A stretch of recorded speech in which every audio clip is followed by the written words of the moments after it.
Hey, likewise.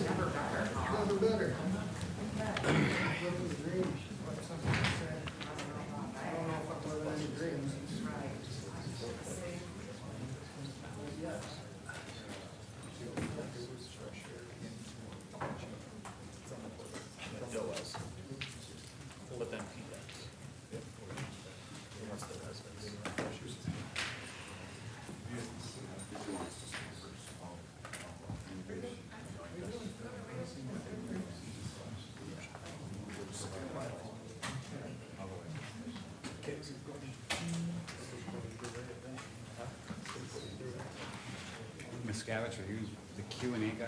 Okay, sure. I'll do my best.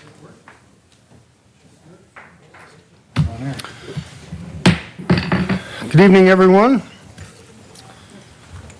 Welcome to beautiful downtown Grand Forks.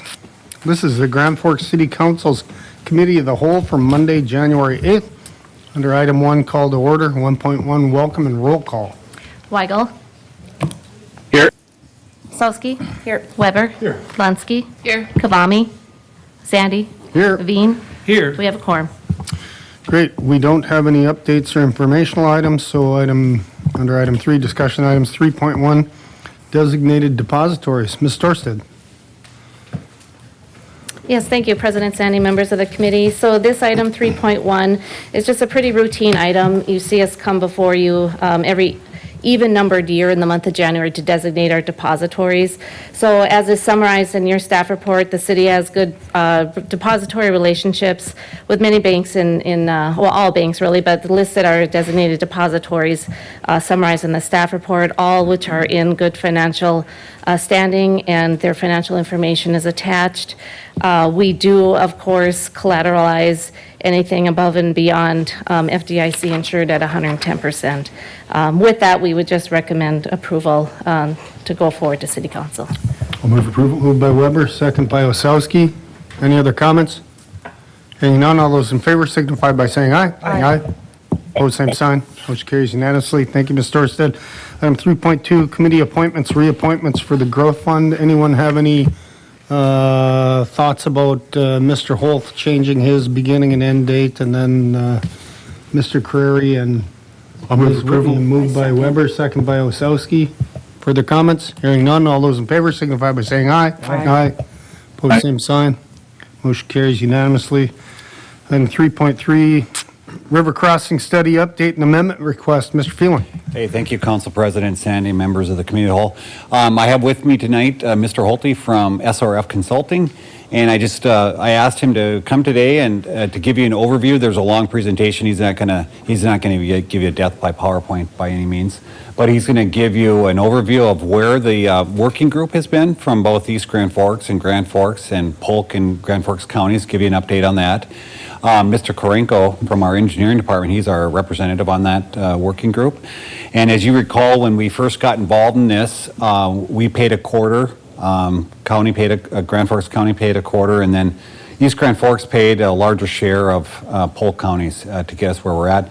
And I think the City Council decided to move forward with the original, or the first scope of Phase 1 due to looking at potential grant opportunities. And Mr. Holte talked about in this current federal highway bill, there's opportunities to get grant funding for planning activities, and that was unique under this 5-year plan.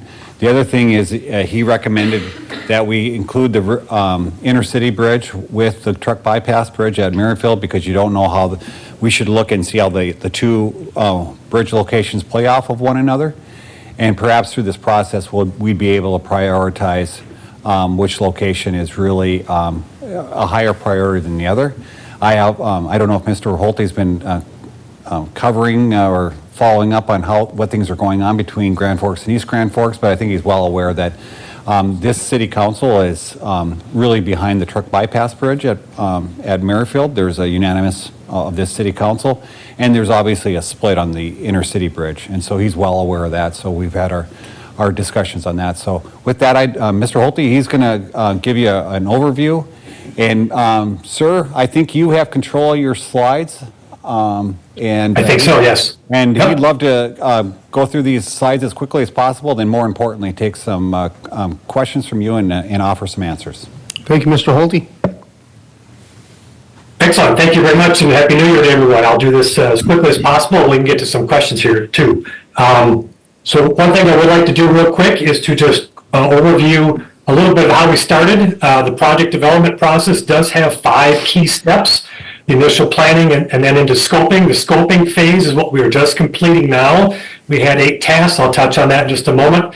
The next step is to go into the NEPA study. That's really the environmental documentation and environment and preliminary design phase. That leads into final design. That leads into construction. The environmental stage, the NEPA process, is really a conglomeration of a lot of different, I'll say, little independent studies that all build and feed into one another for the document. There are key approval points by the FHWA identified by the stars in here, purpose and need being one of the initial tasks we need to do, the types of alternatives, the evaluation that we do, and how that's progressed, as well as then ultimately defining a preferred alternative, and then finally presenting and developing a final document, which has a very formal approval process as well. The NEPA process that we've talked about to date, going back to the beginning, is we'd like to split that in 2, if you will. NEPA specifically has a very designated time frame associated with it nowadays. So the more we can kind of do in advance to save that dedicated time frame for the nitty-gritty, if you will, is very beneficial. So the first half of the study we'd like to do is the planning and environmental linkages, a PEL study. That would be the next phase that we are proposing to do here as we go into it. That would cover developing that purpose and need statement and getting that initial concurrence point and starting the development of the alternatives and looking at the locational opportunities. And I'm going to address some of the feedback we've received from the DOTs and the FHWA from there as we go here too. So let's talk a little bit about kind of what we've accomplished to date out of our original scoping study, and then we can talk about where we're going from there. So again, I mentioned there are the 8 tasks that we were tasked with, and we have completed 8 of these. The last 2 being number 6 and 7, really the PEL scope of work and the PEL schedule is what we're working on right now, and we've got drafts out as well. From the standpoint of kind of some of the previous studies, we accumulated information from the MPO, from each of the cities. Some of those studies are highlighted here. We dove into those. We created a technical memo on those that summarized what they found, some of the public outreach they did, the different types of data that were used and implemented. There's hydraulic studies versus some traffic studies there. Did a little comparative. We also dove into the public engagement, what was used, tried to determine how effective it was used, and we were able to present that to both the DOTs and the federal highway to show that we're trying to build upon these studies and move them forward and take advantage of these as best we can here.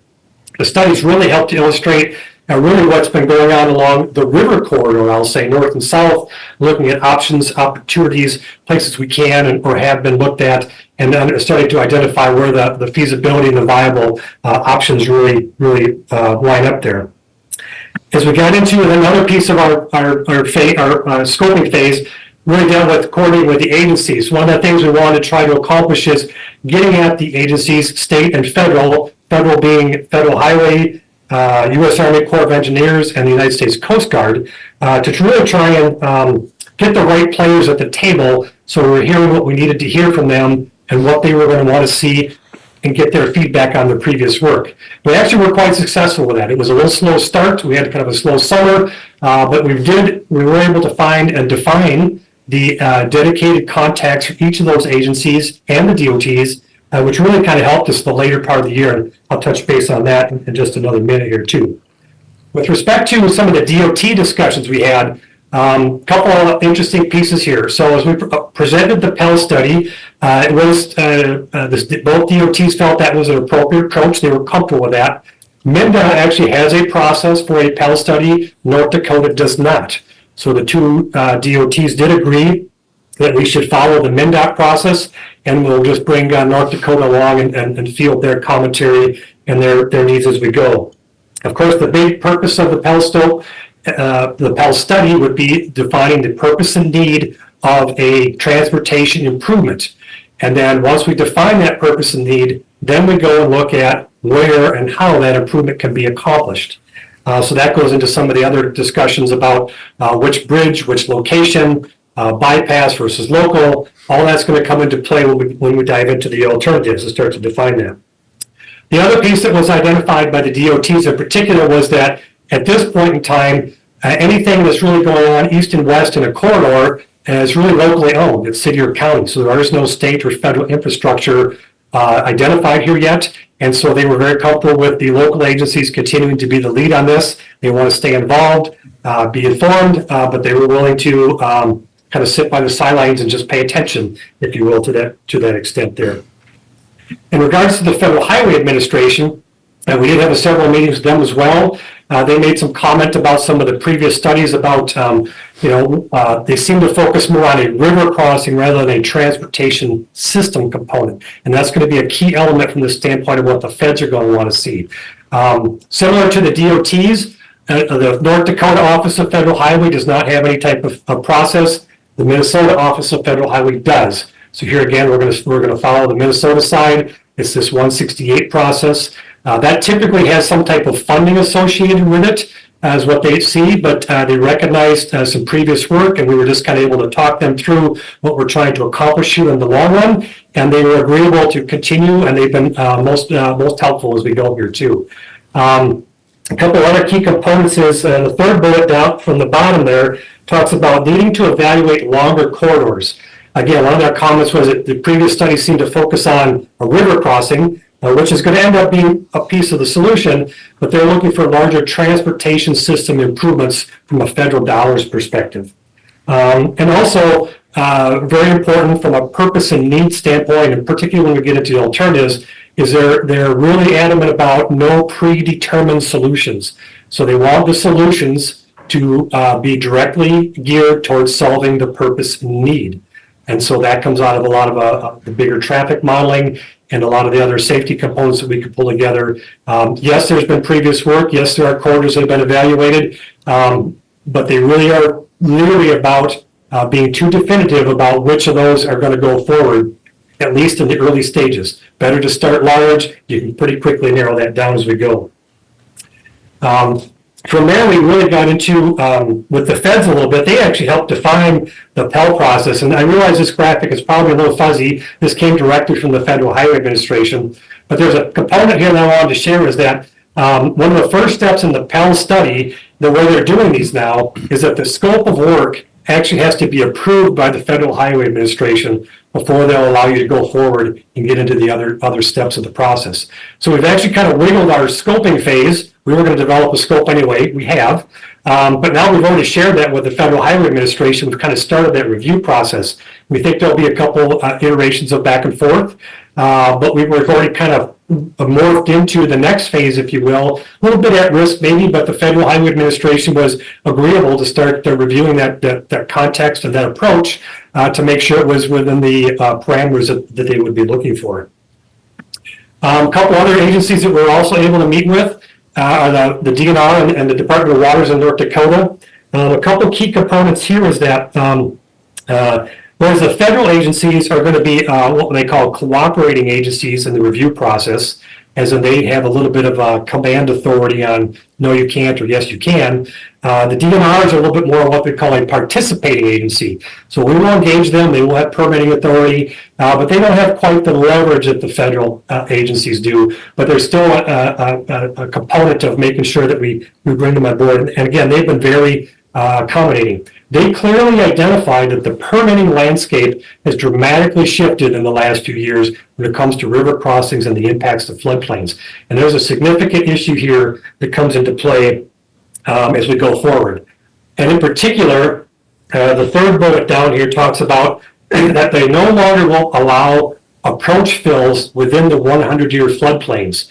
And so where in previous projects, bridge projects, you maybe could encroach those bridge abutments into the floodplain, you have to do an analysis of the hydraulics to check what you're doing to the river staging back upstream. That is no longer being allowed.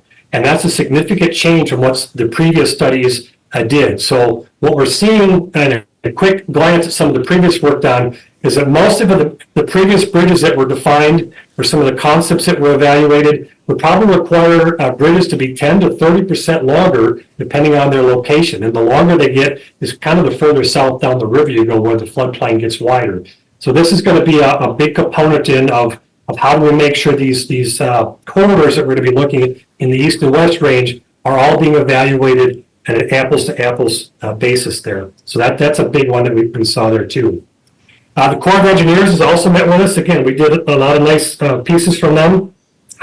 Again, a cooperating agency. They will have a permitting authority from a Section 408 process, really related to the Red River flood control components and the infrastructure, making sure that, and we will have to prove that there is no impacts to their flood infrastructure as we go through this process as we go forward. Not really any news, but they know that we know that we know they know, type of thing.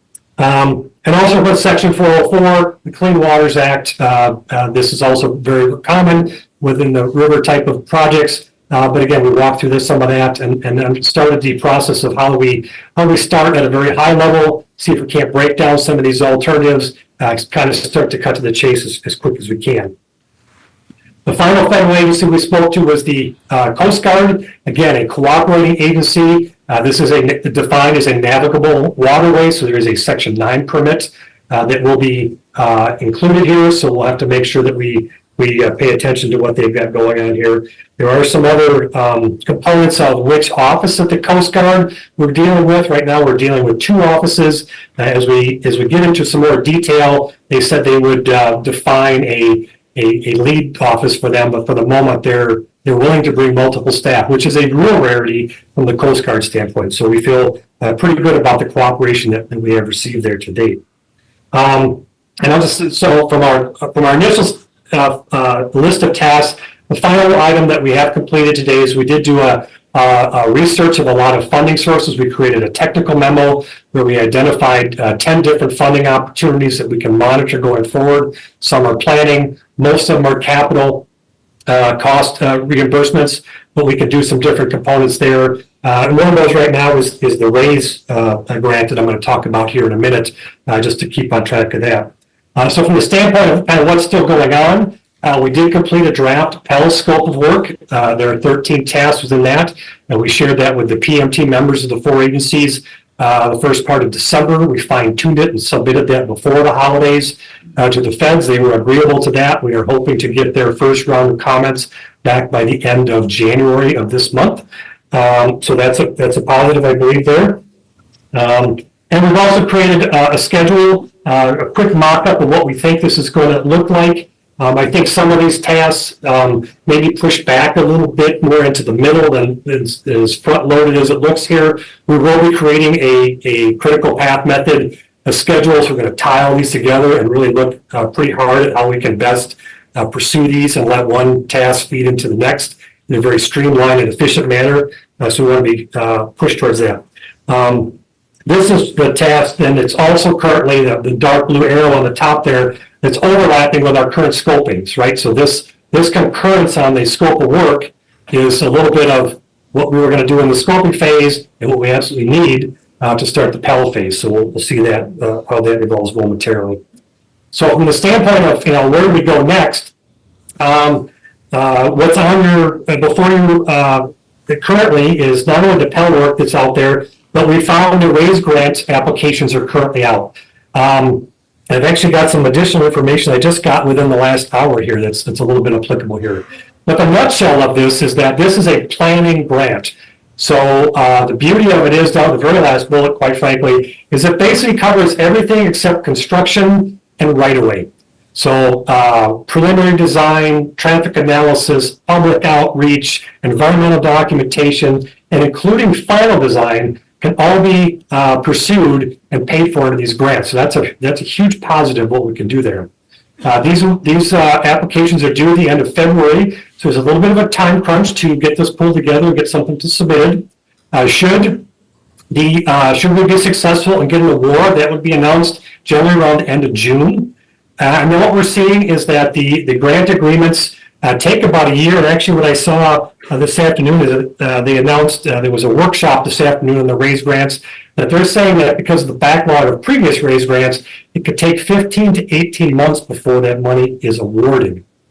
So there's a little bit of time lag there, but still worth pursuing, I think, from the standpoint of you can ask for a lot under these grants. And also one of the beauties of your position here is that the Grand Forks and East Grand Forks area will actually qualify as a rural community because you're less than 200,000 population. What that means is that there's no matching funds needed. You can ask for 100% of everything you want to try and tackle. And that also is kind of rare, so we like that opportunity as well. One of the things that we also heard this afternoon that I need to put some more clarification to is that this is now being defined as a reimbursement program. So you don't get a lump sum dollar value when you're awarded or when the award application is all that done.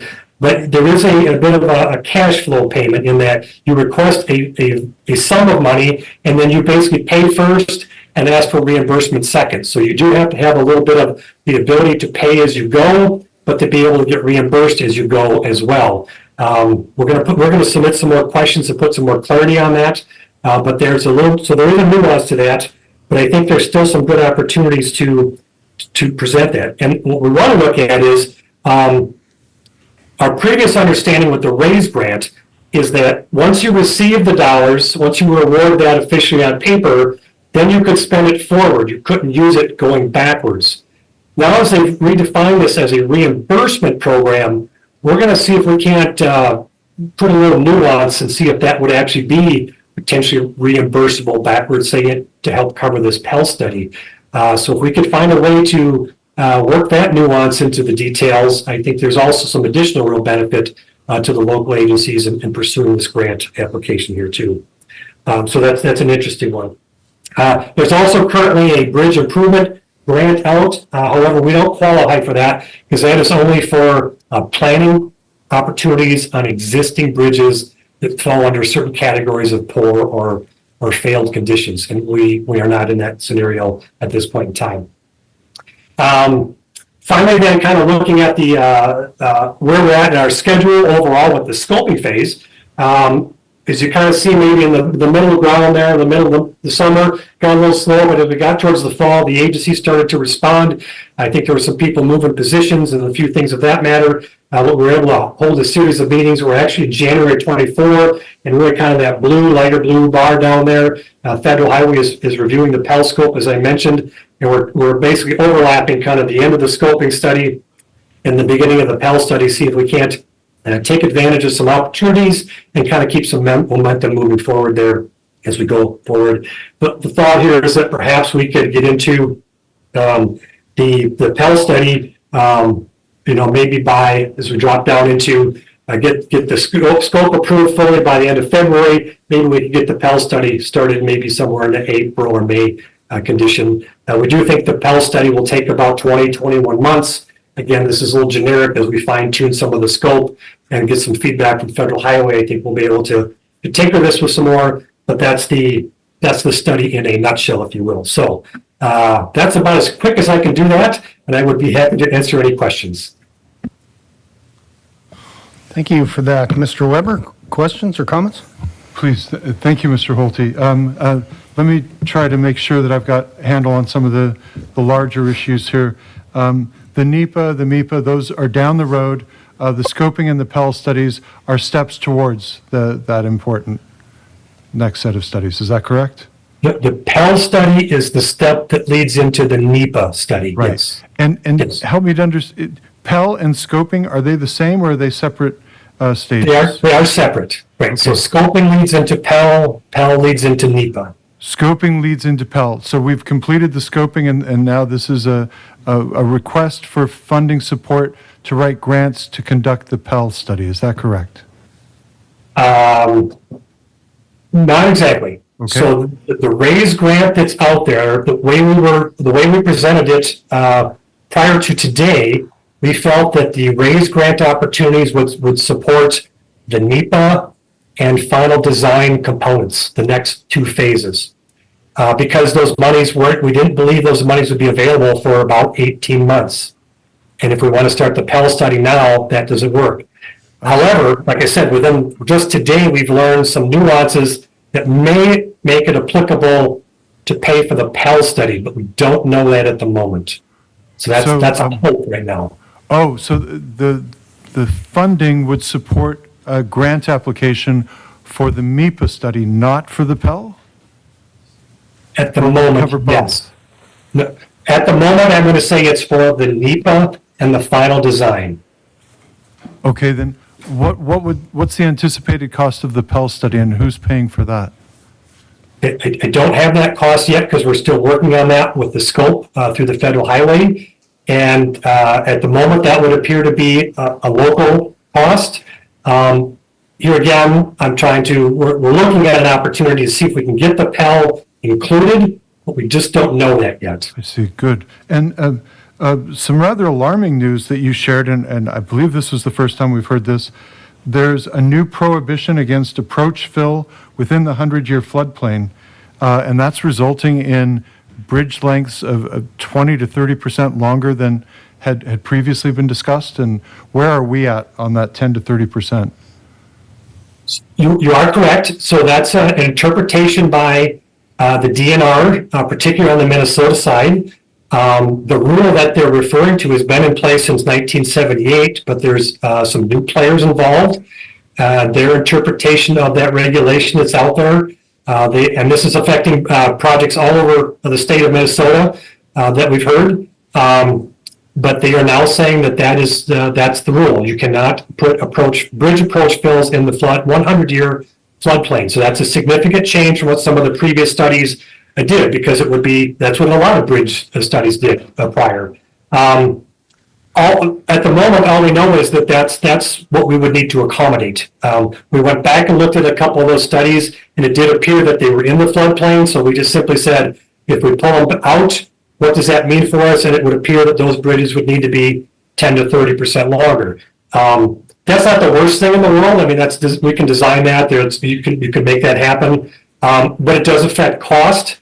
And there are other components of the design that maybe could be some additional right-of-way costs, depending on how high you need to be, et cetera, things of that. So there are going to be some ripple effect of that new regulatory environment. And this is currently assuming a study of both an inner city and the bypasses. Is that correct? Right. So our Pell scope right now calls for the evaluation of up to 8 corridors that we'll need to look at. So we will certainly use some of the previous corridors that were identified. That's certainly where we can lead into or use the previous data. I'm expecting there will be some hybrid components that we'll need to develop. I have thought about trying to be more definitive with the Federal Highway Administration, but for the moment, I'm kind of hedging my bets there a little bit until I have a chance to interact with them on their scope comments first. Real good. And for a price of approximately $29,000, the potential for bringing in millions of dollars to cover the cost of this. If there wasn't an appetite from Grand Forks City to participate in that, would you still welcome a letter of support from us? Absolutely. Yeah. Letters of support for the RAISE grant application will be huge, and the more the merrier. Thanks. That's all the questions I have. Thank you, Mr. Holte. Ms. Osowski? Yes? So I guess I don't really understand why we hire these people and why we pay the MPO. I kind of thought that they were the ones that did this type of stuff for us. Council President Sandy and Council Member Osowski. That was a discussion when we did hire SRF Consulting.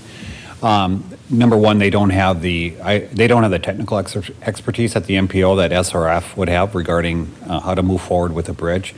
Number two, we also asked, could we use some of the MPO planning money to help fund some of these activities?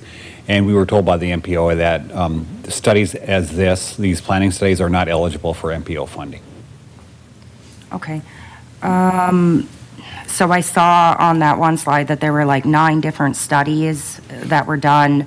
How many and they're all like supporting this bridge study, right? So how much money have we spent on all these different studies throughout the years? don't think we have that answer, Councilman Rosowski, but, it's been significant sums of, our local funds. In this case, working on this particular project, it's all local funds, and, part of us investing our local funds in this study is to try to get to state and federal funds. That was always the goal as moving it forward. And then, as we know, the Merrifield truck bypasses are in the 2 counties, and then the intercity bridge are in the 2 cities, and so there's two separate funding sources locally for those 2.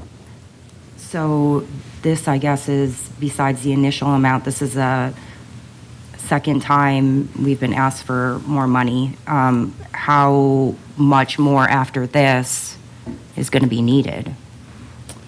I think to go down the road, I think building a bridge, whether it's a truck bypass or if it's a intercity bridge, it's going to require significant investment up front for our local communities to do it, number one. And not only that, it's going to require lots of local tenacity for us to really want to make this thing happen. These projects don't move forward without the local community really being behind it 100% in unison as we move forward. So I think that's why it's in front of you right now is, how supportive are we as a community? And so when we go to these federal partners, they're going to want to know that all the 2 counties and 2 cities are all behind moving forward. Mr. Holte was talking about us being reimbursed. Will we be reimbursed for the money that we spend on him? I think that's a possibility is what he's saying right now, but Okay. obviously our initial fund of phase 1, we should assume that, those are our funds. We did approve that moving forward. I think one of the concerns you have right now is you have this in-between step that you talked with this Pell option that we need to move forward with, and that cost is unknown. I suspect SRF is looking at what that's going to entail, and I'm really thankful that they're trying to incorporate that if possible as part of the federal funding grant, that we could incorporate that. Further comments from Mr. Veen? Mr. Holte, it was kind of surprising to see you talk about the Minnesota State floodway rules and the impact that would have. Does that pretty much dictate that any bridge that is being built would need to be built above the 100-year floodplain and not a lower-level bridge? It would dictate that the abutment would need to be outside of the floodplain boundary. As far as the elevation is concerned, I believe, yes, I think this would be, components of this bridge it would be a dry bridge, if you will. Yeah, and that might, well, there's value to it being at that elevation for us anyway, at a higher bridge, but it looked like that might be an implication. One of the other quick questions was back in an earlier slide, you talked about the DOT meeting summary. Mhm. And let me see if I can find that.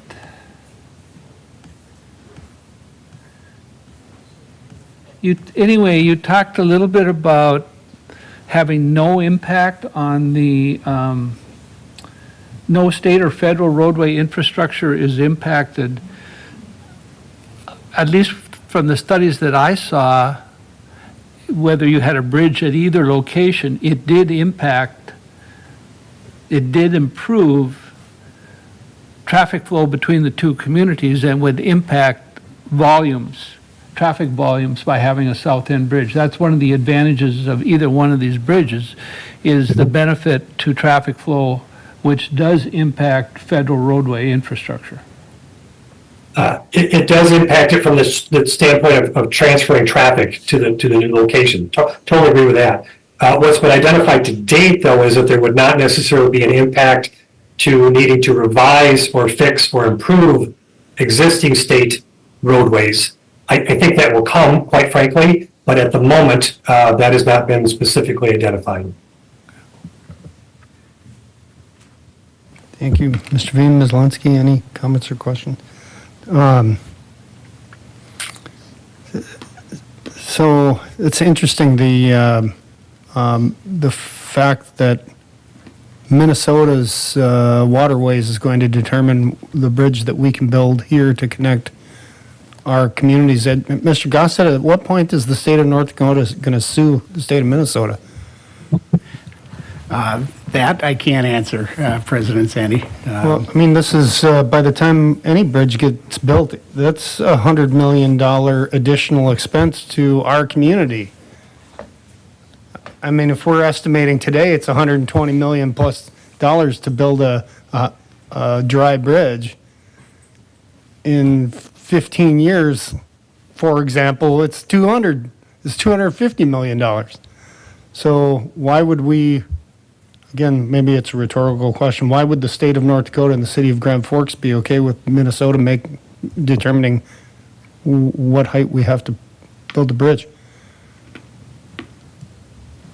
Again, I don't know if that's a question directed at me. I don't know, it's probably a rhetorical question.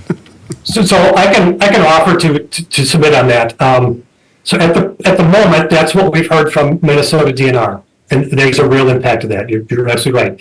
What has not been determined, because we just haven't started doing much of any kind of design to understand the true implications of that, is would North Dakota allow encroachment into the floodplain as has been previously done for many years? That is a potential yet. We have not dove into that deep of a discussion with the two agencies on either side to understand if they're going to interpret the rule the same way or if each state will have its own interpretation. I would say at this point in time, that is still a possibility.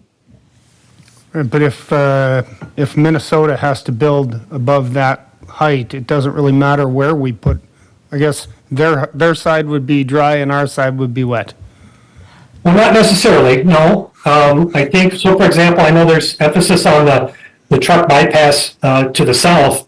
I would say from the federal highway perspective, if you're going to build that as a bypass, that's going to want to be a dry bridge, period. Now, what we could do potentially is if North Dakota wishes to interpret that floodplain rule differently, it can shorten the bridge on the North Dakota side. So there's some maybes there. I think Council President Sandy, that was always the benefit of the truck bypass, is certainly we have Kennedy Bridge on the north side that's generally open at about up to plus or minus around 52 feet. And most of the time that's going to remain open.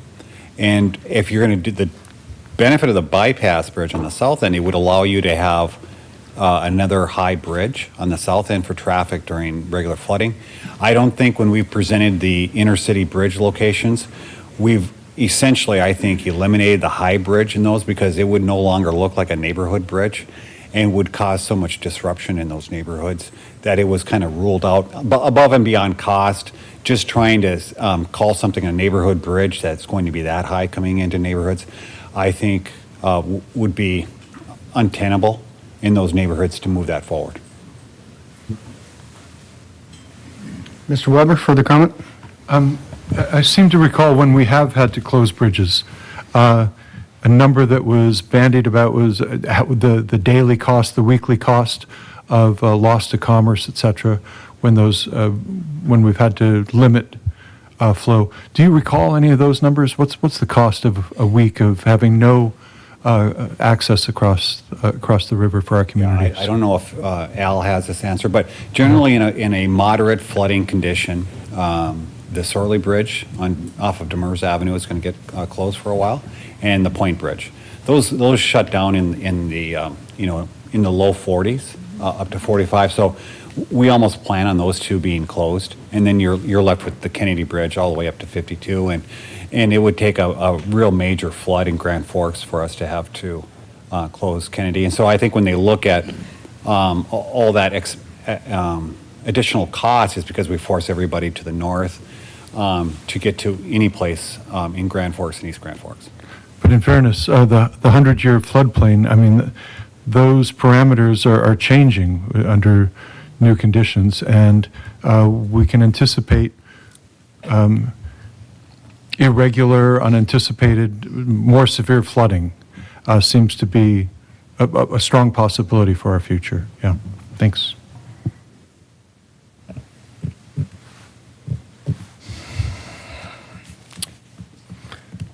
Further comment?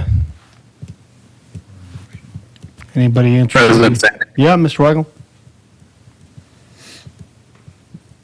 I'm struggling with going along with the funding on this due to the fact that we went initially to split it a couple different ways to only support, I believe, the Merrifield Bridge.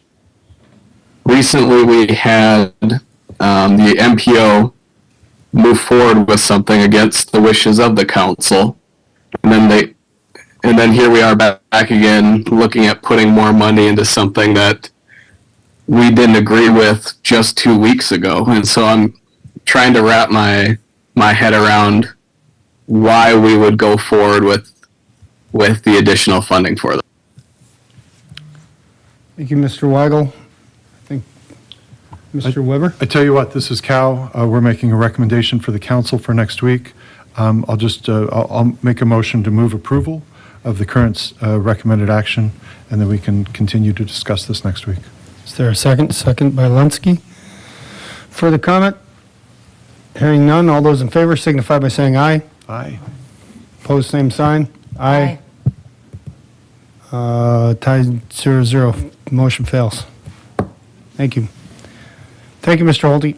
And Thank you. for the record, I believe that if we don't fund it, East Grand Forks is just going to pay for it anyway. So I don't see why we would spend our money knowing that they're going to spend theirs. Yes, Mr. Weber? And it wouldn't cost us much to provide a letter of support. It wouldn't cost us much to provide a letter of support. You're right. Okay. Moving on. 3.4, Indoor Sports and Aquatics Complex. Mr. Feeling. Hopefully you don't have 29 slides for us. I do not. Great.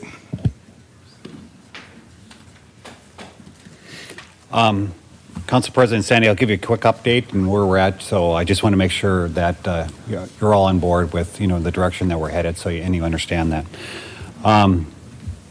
Again, we're here in January, and we're working on a request for qualifications to move forward with an architect of record. That would be a local regional architect as we move forward, and you can see where we are today. We'd go through contract negotiations, not only with the local architect, but any of the sub-consultants we need on the project here in February, March. And then after that, we would look in the March, April, we would look to move forward with the construction manager at risk. And then you can see where the design really would go through the spring, all the way through the winter with a spring start on construction.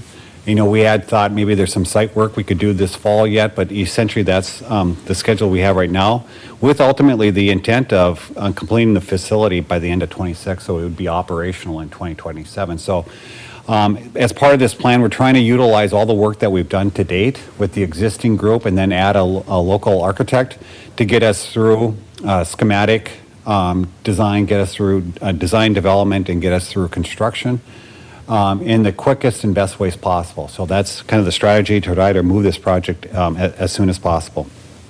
So again, when we participated in the feasibility study, the Park District led that process. They hired Barry Dunn with BRS and a firm called WTI, and BRS was their architect, Barry Dunn was the overall group, and then WTI was the aquatic specialist, okay? And so what I'm proposing is that we would maintain the BRS as our recreational specialist as part of this organization, and then add the architect of record, which presumably would be one of our local regional architects that would move us through final design and construction at this particular facility. So really relying upon the recreational specialists and then adding the local design architect to move us through to completion of this facility. And so this is the org chart. The city of Grand Forks is the lead. We're going to own this facility. And at the end of the day, through design, construction, operation, at the end of the day, it's the city of Grand Forks is going to be responsible. The city of Grand Forks ultimately will have a contract with the construction manager at risk. And then we'll have some individual contracted engineers as part of our organization. We will end up with an agreement with the Park District regarding the operations. We'll have the architect of record. BRS, who is the recreational specialist, will have an agreement with the architect of record. And then down below them, WTI is the current aquatic specialist. And then we'll have some local design consultants. So all leading up to the city of Grand Forks is what we're working on right now. If you look at the broader team, this is the broader team of what we're working on. And so we're going to try to get through the selection of an architect of record, start to move forward with a construction manager, get those as part of our team. And as part of the selection process, we certainly want to include the Grand Forks Park District as a partner. We would like to include Altru as the major sponsor of the complex. And there might be other sponsors by the time we get to the selection process that are added to the team that we want to include as part of the selection process. So really this organizational chart is to try to take what we've already done to date, keep the team moving, and then to add the local design professionals as part of us moving forward. Along the way, what we've told the Park District is that we're going to need an operating agreement. We have a letter of intent for them to operate this facility, but really what we need to do, we need to get into design, we need to get into construction so we know what kind of facility that we're going to be working off of, what can we afford, what can we move forward with, so that we can start finalizing that operating agreement. We're way too early at this point to start talking particulars because we're just trying to get further down the road so we know more of what we have in the future. So that's really the intent of the org chart. And again, in a project, you know, we've done a lot of programming. So we're really at this point, we're going to go to schematic design, which is more conceptual design, and we've done some of that, but we're going to do more of that. And then ultimately through design development, construction documents, bidding, and then construction administration. So as we go through this timeline or this continuum from left to right, the local architect is going to get more and more involved in the project. So, and the recreational specialists and the aquatic specialists are going to become less and less involved as we move through to the final completion of this facility. So you can see what I asked the recreation consultant, BRS, is just to give an estimate of, you know, kind of how you start and how we finish with the scope of work. And you can see where the recreational specialist at the start of the project has a lot of this current work because they're the ones that have been working on it. But as we go through the process, all the way through construction administration, you can see where the blue line and the green line, if you add those up, really this is going to be a locally driven project as you get to the end where during construction administration, you're going to have 73% of the work is going to be done by local folks with advice from our recreational specialists. We've, the city of Grand Forks, certainly we built the Alaris Center and Ken was involved a lot of that as a city engineer. So we just want to make sure we really perfect as best as possible this recreational facility. So it's something that is a 50-year facility and we hit this thing out of the park. And it's really something that the community should be proud of as we move forward. So this is really combining some national expertise with local driven and passionate people that want to get this project done. So again, we're trying to move this as quickly and as smartly as possible. So you can see that we're going to move forward with an RFQ for the local architect, come up with a selection process. I named all the various groups that would be part of it. We would select a firm through both written qualifications and likely through interviews. We'd come back here with a selected firm with an agreement for city council review and approval.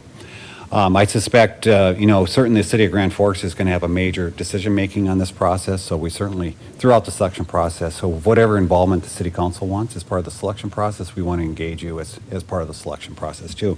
Once we get the architect involved, then we wanted, generally with a construction manager, we don't generally get them involved until we're 20 to 30% into design on a project, just because you want to have something for them to start working on and estimating from a construction perspective. In this project, because we want to move fast but smart, we're gonna follow up with the construction manager at risk as soon as possible once we get an architect under contract, so that we can get them going as part of the team, as part of the estimating of this project, so that we can go faster and smarter as we move forward. And so you can see by the end of April, we hope to have not only an architect of record, we hope to have, you know, sub-consultants under that architect, and we hope to have a construction manager at risk, so that as we start to work through the final design of this facility from the spring to the end of the year, that we'll be fully engaged on what kind of facility this is ultimately going to end up with as we move forward. And we have lots of partners we're going to incorporate, and there'll be lots that will be done between now and the end of the year. And I anticipate sometime after the early 2025, the general will have agreed on what the facility is going to be, what the cost estimate, and then we'll ask the construction manager to go forward with bidding of this particular project, probably about a year from now. Again, this is the timeline, and really, you know, the mayor has really wanted us to move quickly and well on this thing. And one of the things that we're working on is the fact that in March of 2025, the Hislop Pool is going to go away, and so we're trying to speed up the replacement for that facility as quickly as possible. We are going to have a gap because this facility likely won't be operational and ready to go until early 2027. And so in the meantime, what the Grand Forks Public School has agreed to is that they'll get the central pool up and operating. And so they'll make as minimal investment as they can over the next few years so that we can have that as our interim solution moving forward. So that's moving forward as we speak so that we don't have any gaps until this new aquatic facility is moving forward. The other thing that Council President Sandy, you really wanted to ensure is that we have a letter of intent to work with UND and the Park District and the school district regarding UND's facilities, regarding their use. And so now that we know we're going to have a turf facility, we're going to have an aquatic facility, we're going to probably have some sort of court facilities, we're going to start working on the agreement for the usage of the Pollard Center, the turf facility. They're intending to move forward as part of the Memorial Village project with a new outdoor track. And then, of course, the softball complex. So we will come back to you probably in this first quarter with an agreement with UND and all of our partners on how the community can use those facilities. And what I've said to UND is we want to make sure with the people that are in place and all the things that we've done to get Memorial Village 1 and 2 moving forward, the softball complex, we want to make sure that we memorialize what the usage is there and so we can move forward. And now we have a better horizon now because we know there's going to be other facilities moving forward. So there's going to be a lot of work moving forward, and our Park District will be our operating ally, and they'll also help with design because they operate a lot of these facilities. And you always want to ask the operator, first and foremost, how should this be designed so that we don't miss anything as we move forward? It'd be like building a water plant and not including any of the operators in the design of the process. So with that, that's where we're at today. And there's going to be a lot of work moving forward, and I'm just here to make sure everyone conceptually kind of sees where we're going and how we're going to do it, and you'll have your fingerprints all over how we move forward over the next few months. Thank you, Mr. Phelan. Any questions? Mr. Bean? Yes, sir. If I could, Mr. Phelan, I think the plan you've laid out is very thorough. It's had a lot of issues that you would think and need to have happen. So I'm very impressed with both the timeline and the attention to detail in how we've laid this out, because I think it makes sense. I'm glad you're using the CMAR. The only one comment I'd have is I know you've got your third-party cost estimator to be BRS. I think you need your construction manager also doing an estimate, and they can coordinate and compare, but it's helpful to have a contractor do the construction estimate. So that would be the only tweak that I'd have. Otherwise, I think this is well done. I agree with Council Member. So what down here, if you look at the third-party estimate, BRS, they have a recommended cost estimate that they like to work with and contract, but I think that'll be part of the team's discussion. And I think ultimately the city is going to recommend through the architect of record of who we want helping to estimate and working in tandem with the construction manager. And some of these things are specialized, so like the mechanical, we want to make sure we nail the mechanical system of the aquatic facility, right? Mm-hmm. That's pretty important. So these are the things we want to make sure we get done right, because we don't want to open up this facility and it's not quite right. So really the pressure's on us without spending too much on the design side, but really to make sure when this thing gets opened up, it's a premier facility for the entire region. Further comments or thoughts, Mr. Weber? We've been working with estimates all along on what the anticipated revenue would be, the anticipated costs.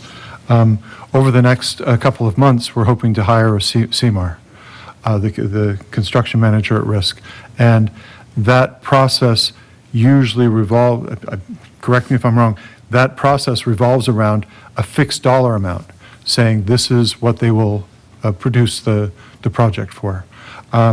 Mr. Veen was just asking about estimates from BRS and an estimate from CMAR. So I'm trying to understand how we come up with that dollar amount. We have our current projections. BRS would give us some estimate. CMAR would give us some estimate. And those estimates are based upon very relatively loose design ideas. Not loose, but generalized design ideas. How do we come up with the number that's going to drive this? That's a very good question. So what we've done to date, because we were going into the sales tax vote and we wanted to make sure on the construction side that we had many eyes looking at it. So when BRS had that estimate, we'll call it that $90 to $100 million estimate.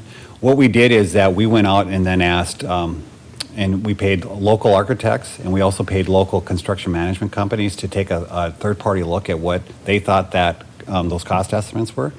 And what we found back is that those estimates from BRS were relatively close and good, and that's really important.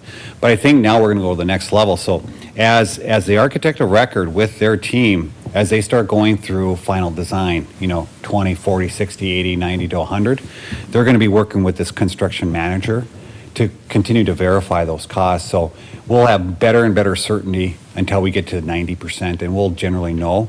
And then there might be some decisions, here's where we're at 90%. Can we do 4 wood courts, or does it have to be something less? Can we do 8 pickleball courts, or does it have to be something less?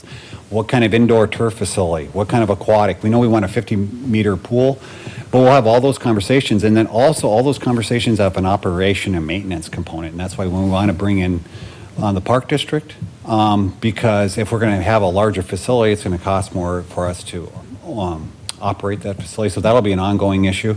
As you recall, when Barry Dunn, who has kind of led that feasibility study and looked at what are the operating costs going to be, they said plus or minus, they think it's going to cost $500,000 in deficit, and who's going to pay for that? And what Council President Sandy said is that we really got to work on reducing that so it's zero or better.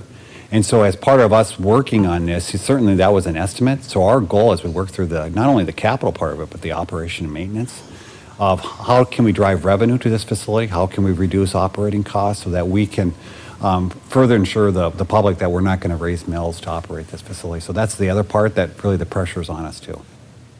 Very good. And this is just information. This is just an update tonight. Thank you. Thank you, Mr. Phelan. And Mr. Phelan, and perhaps Ms. Dorsett can weigh in on this, but we might have some flexibility in our financing when we go out for bonds to actually pay for it. And so although there will be perhaps some hard decisions to make, perhaps some of them we can sell 40-year bonds instead of 30-year bonds and be able to do a little bit different creative financing, right? Yeah, President Sandy, members of the committee, yes, and many moving parts as we go through this. We'll be looking at the amount of actual sales tax comes in the interim, the timing of that call date, possibly phasing in those bond issuances, and then what interest rates will be at that time. So the total amount that we can finance may vary depending on multiple factors. Thank you. Thank you, Mr. Phelan. Anyone else, comments or questions? Okay, very good. Thank you, Mr. Phelan. All right, moving right along. Item 3.5, Grand Forks County ramp update. Mr. Phelan.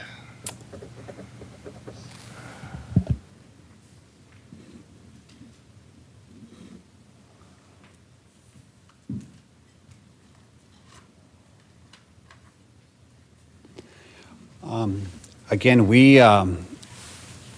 we've met with the county on a couple of occasions regarding this county ramp, and really, I would say the intent of this exercise and analysis, and the following one regarding public health and the police and PSAP, are really intended to try to find ways forward to reduce our long-term costs, whether it's city taxes or whether it's county taxes, because we all know, and we discover this every year, is that the city's inside the county.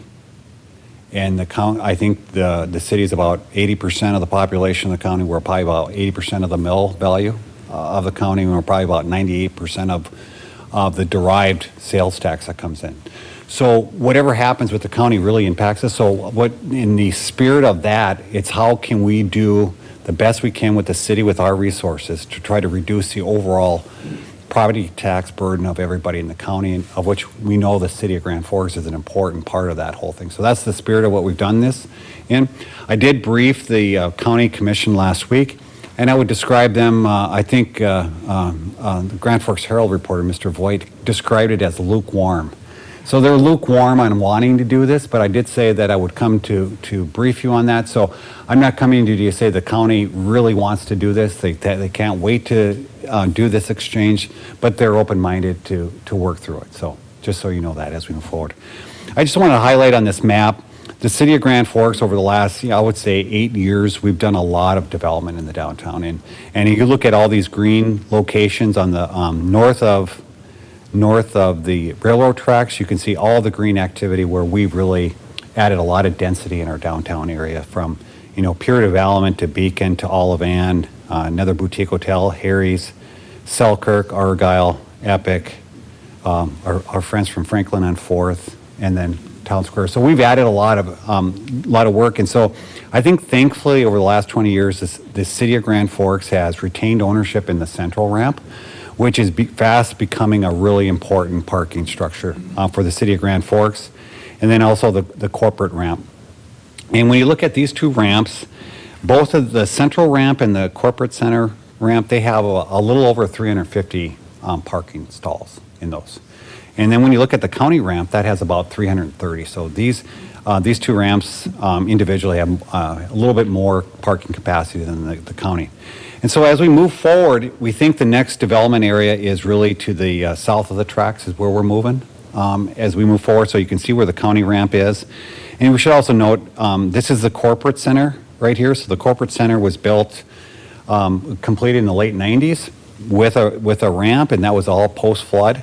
The county building was built post-flood as part of locating state and local agencies in one building. And so really we've been working on both of this corporate center, and this has been a 20-plus year, really terrific investment in our community. So as we look at moving forward, we took a look at this particular ramp, and when Mayor Buczynski asked us, let's look long-term of what it's going to look like south of the tracks and when we look at future development. So right now, there's a surface parking lot right here that has, I think, around 70 parking stalls right here. We do not charge parking in this area. So I think as we move into the future, we need to start parking on the, charging for parking for this surface lot, because it's serving some of these developments to the east and obviously to the north as we move forward. This is the water treatment plant redevelopment site, and you can see in dark green is where the city owns as part of the water treatment plant development. And then there's 4 lots just to the north that we have reached out to those property owners to see if they'd be willing, within reason, to sell their properties as part of our development. We haven't gotten words back, but at least we're offering as part of the redevelopment if we can take that entire 2-block area as we move forward. What the county is working on is trying to best use their county building, and you can see where this is the juvenile detention or the former jail. And so this location, my understanding is, will be part of the expansion of the Grand Forks Correctional Center. We'll have a juvenile detention center attached to that. So this building right here will ultimately go away and will be demolished. So the county is interested in this. I'm sorry, Todd, would you walk me through that again? Where's the new detention center going to be? So right here, right now, this is the former jail before we built in the 2000s, the current county correctional center. Right. But currently, right now, juvenile corrections is in this building, okay? Right. However, under the phase 2 of the jail expansion, county jail expansion, they're going to incorporate a new juvenile detention center as part of that development. So this building will no longer be needed, and I presume would get demoed as part of it, and hopefully future developed. Thanks. So what the county is interested as part of this potential swap, if we take the county ramp over, is that the city owns this orange lot right here across from the police department. And in between, Mr. Thielen, he owns this as a residence right here. So he's in a real strategic spot right here as we move forward. So as you recall, when we did the Franklin on 4th development, we worked with the developers to say we're going to swap the Grand Forks Herald surface lot, and you can have that as so that we can build out the whole block. And in return, we received this lot right here. And we value that at about $180,000, what our assessing department do. So they would like to have this lot as part of their future development, assuming this will be demoed. At some point, maybe they can acquire the Thielen property when he's ready, and then they would have this, and I think this would be future development. They have talked, when I went over there, they asked, right now, per our downtown code, you're not supposed to put, we don't allow surface parking lots that face our major streets in the downtown. You have to be in the side or you have to be in the back. and that's just good downtown planning. But if we were to swap, they probably want to say maybe we may want to have a surface lot there for a while, because obviously it connects with their current county parking lot as we move forward. So I think this ramp right here is probably for the downtown development, probably 5 to 10 years out, that you're really going to see the impact of it. In the meantime, it's going to be largely county and related employees that are in the county building that are going to move forward. So when we took a look at it, the county commission contracted with A2S/Walker. And so Walker is a Minneapolis firm, from what I can review of their study, and they specialize in parking ramps. And they looked at both the upfront capital cost to get that ramp up and going, and they also looked at the long-term 20-year, what kind of investment do they need in that ramp. And so essentially what that says, what that report says, is that the county ramp is, their study says that the county ramp's in poor condition.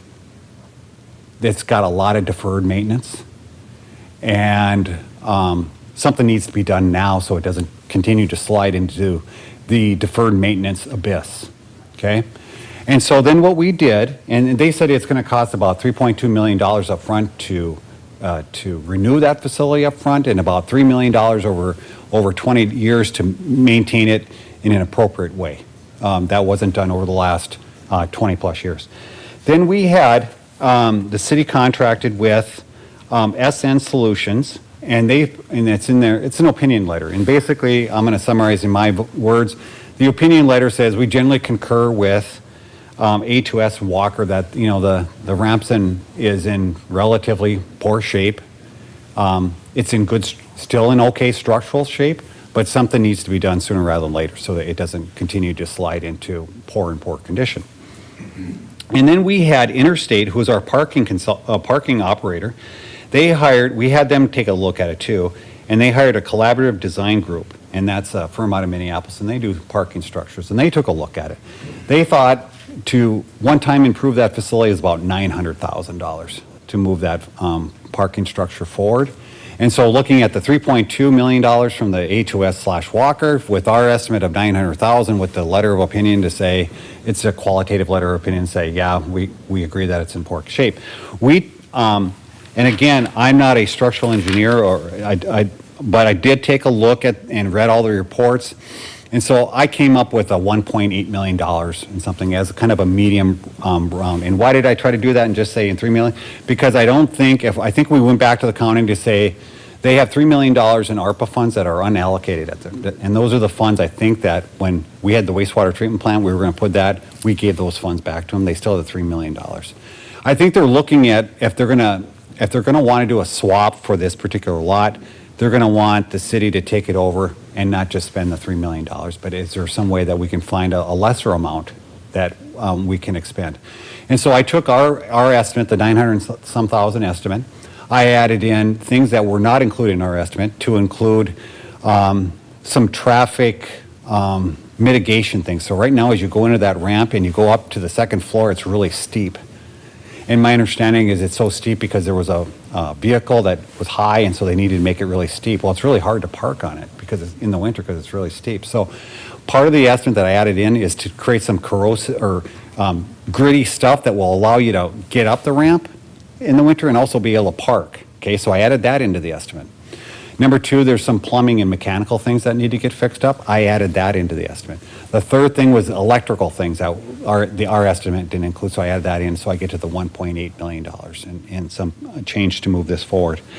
Those are the dollar amounts. Then we looked at the operation and maintenance. So looking at how we're operating the ramp at Central and the corporate center ramp, we estimated it's going to cost about $325,000. We should set up, of that $325,000, we should set $100,000 aside in a capital sinking fund, so that when things go wrong, we have a savings account we can draw on to make repairs once we make all these upfront improvements. And then we talked about $225,000 just to operate that facility with personnel, snow removal, lights, all the things just to operate that facility. So we get to about $325,000.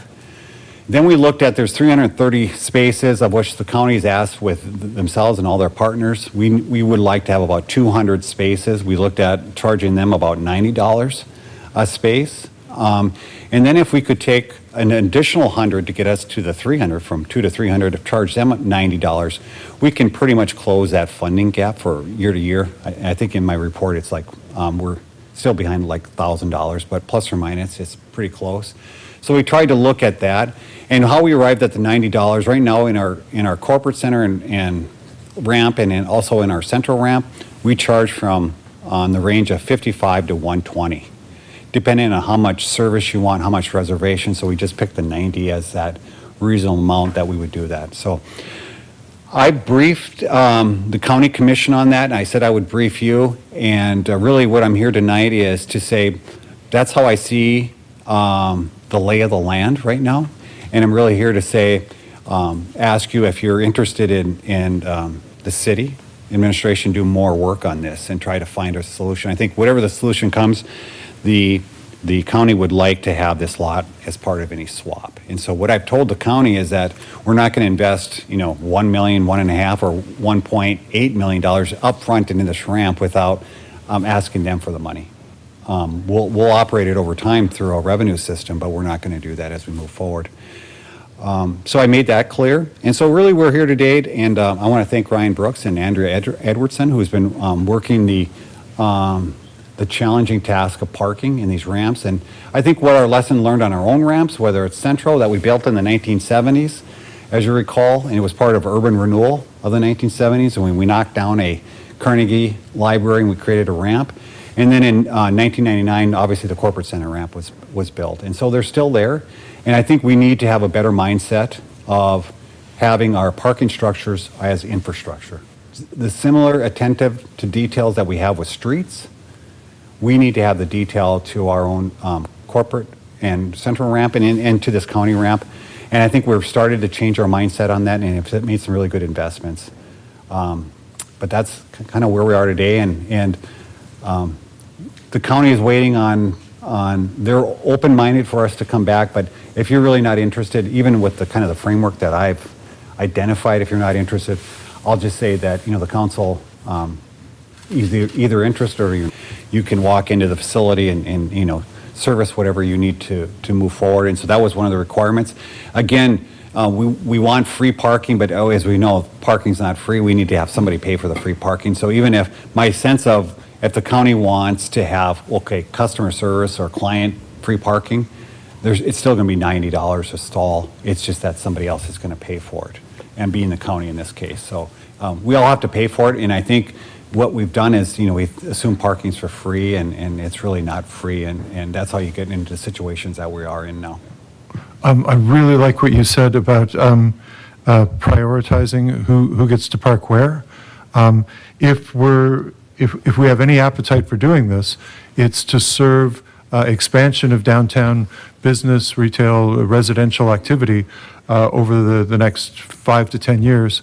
And if the available parking for the public is up on that third floor, it's not going to be used. But making that available on the first floor where people will use it, I think is very important. So I think whatever deal, if we move forward with the deal, that would be critically important, that staff have the ability to make those determinations. Yeah. And then there were lots of numbers about the repairs. Your estimate of 1.9 million. The proposal is that the county, and help me understand this deal, the county would cover the cost of those repairs. We would do a land swap with them, and they would give us the parking ramp for that? Yeah. So again, there'd be three parts to this. Number one, they'd give us upfront capital so that we can repair that facility from a capital perspective, so that we can say, hey, we just renewed that facility for the next 20 years. Instead of them doing it, they would give us that money, presumably from those part of us taking federal dollars that were going to be used for the water. So they have funding, and really we need to get it repaired now, not only because the ARPA funds, we need to have them allocated by the end of the year, but the other thing is we don't want to go through too many more winters. With the state that it's in, it's only going to get worse and worse. So that's the urgency that we have. So number one, as part of of us taking ownership, we'd ask for that upfront investment so that we can elongate that facility for the next 20 years. We'd also ask to enter into an operating agreement with them based upon the expenses that we have and based upon what we're going to charge them for on the revenue side per stall. The final piece would be the city's lot on Fifth Street that they're interested in. And I think if they'd want that as a swap, that we wouldn't charge them 180, that would just be part of the swap.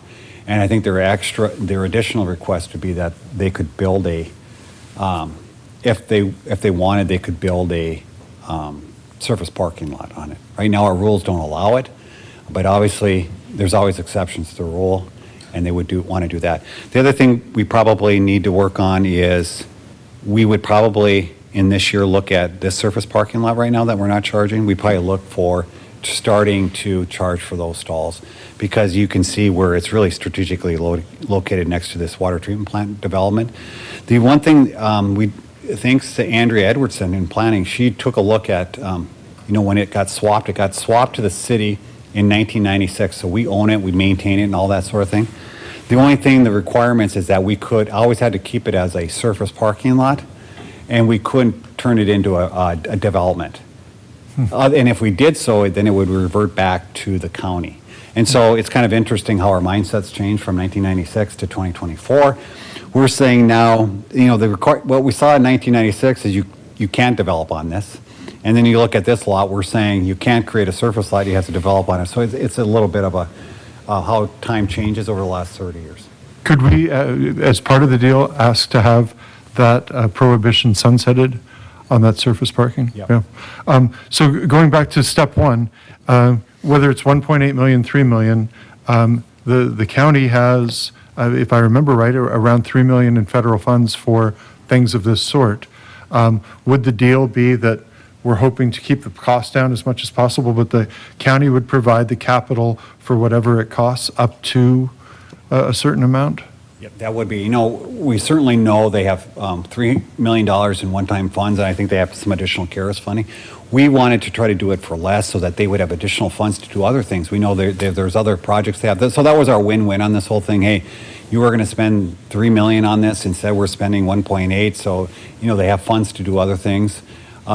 Again, we're going to have to we're going to have to bid this out to see if these estimates are right. And so there is some, as we move through this, there's some risk that we got to work through all the details. I mean, ultimately, we have to bid this out and see what it's going to cost to repair it. Mr. Phelan, we're not gonna actually do the swap until we bid it out and get the bids, I assume, right? I think that would be maybe part of the, Mr. Gossett, part of the closing, what kind of things that we need to have done, similar to our development agreements, things that we need to have done in advance of us saying that we're ready to go. It does feel like there's a lot of risk for the city in this. What's the alternative? I mean, so let me ask a different question. I think the county has already said they would consider tearing it down. How many surface parking spots could they get on that lot? That's one of the alternatives. So if you look at the A2S Walker, they looked at 3 options. One was to tear down the ramp. So if they tore down this ramp that, as I said, has about 330 parking stalls, and then they demolished the juvenile detention, and then they got the city's lot for surface lot, my numbers is they could get up to 300 parking spaces by doing that. And if you Right, but that's assuming that we're trading Yes. with them and allowing them to have surface parking on a road where it's not allowed. Yes. Right. So But if you how look many, at they couldn't get even 200 spots on the footprint of the current parking ramp, I wouldn't guess. No, you have to add this plus all of this to get to 300. And part of the. But they want 200 spots. They're telling us they want 200 spots in the ramp right now, but they couldn't, if they tore it down, they wouldn't have 200 spots themselves. They wouldn't be able to have parking for their own people. No, they'd have to shift some of the parking to this area right here. Huh. I think we should, in my opinion, I think we should have if it can get done at 1.8, that's great. But if the bids come in at 2.5, would they cover the difference? I think that's part of the discussion that you guys should have with them. Okay. Yep. Yeah, they paid, that's right. Any other, Mr. Bean? No, I think Yes, sir? you were kind of asking the question I have. If we, the do-nothing alternative is it stays with them, and they have to invest the money to bring it up to a standard, hopefully bring it up to a like-new standard. So it doesn't matter if we take it over or they take it over. We would want it to bring it up and then continue to hopefully maintain it annually, so we don't have this kind of... What is the value, if you're going to build that new today, what's the value of that ramp?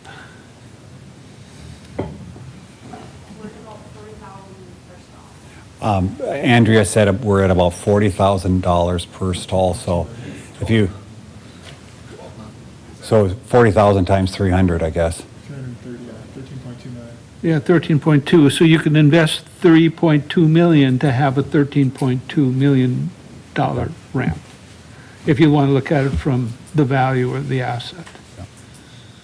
I think I think they would use a portion, if not all the $3 million to reinvest in this parking ramp, and then maybe we'd come back and maybe they'd ask us to operate it, but they'd still own it. There's some other variations.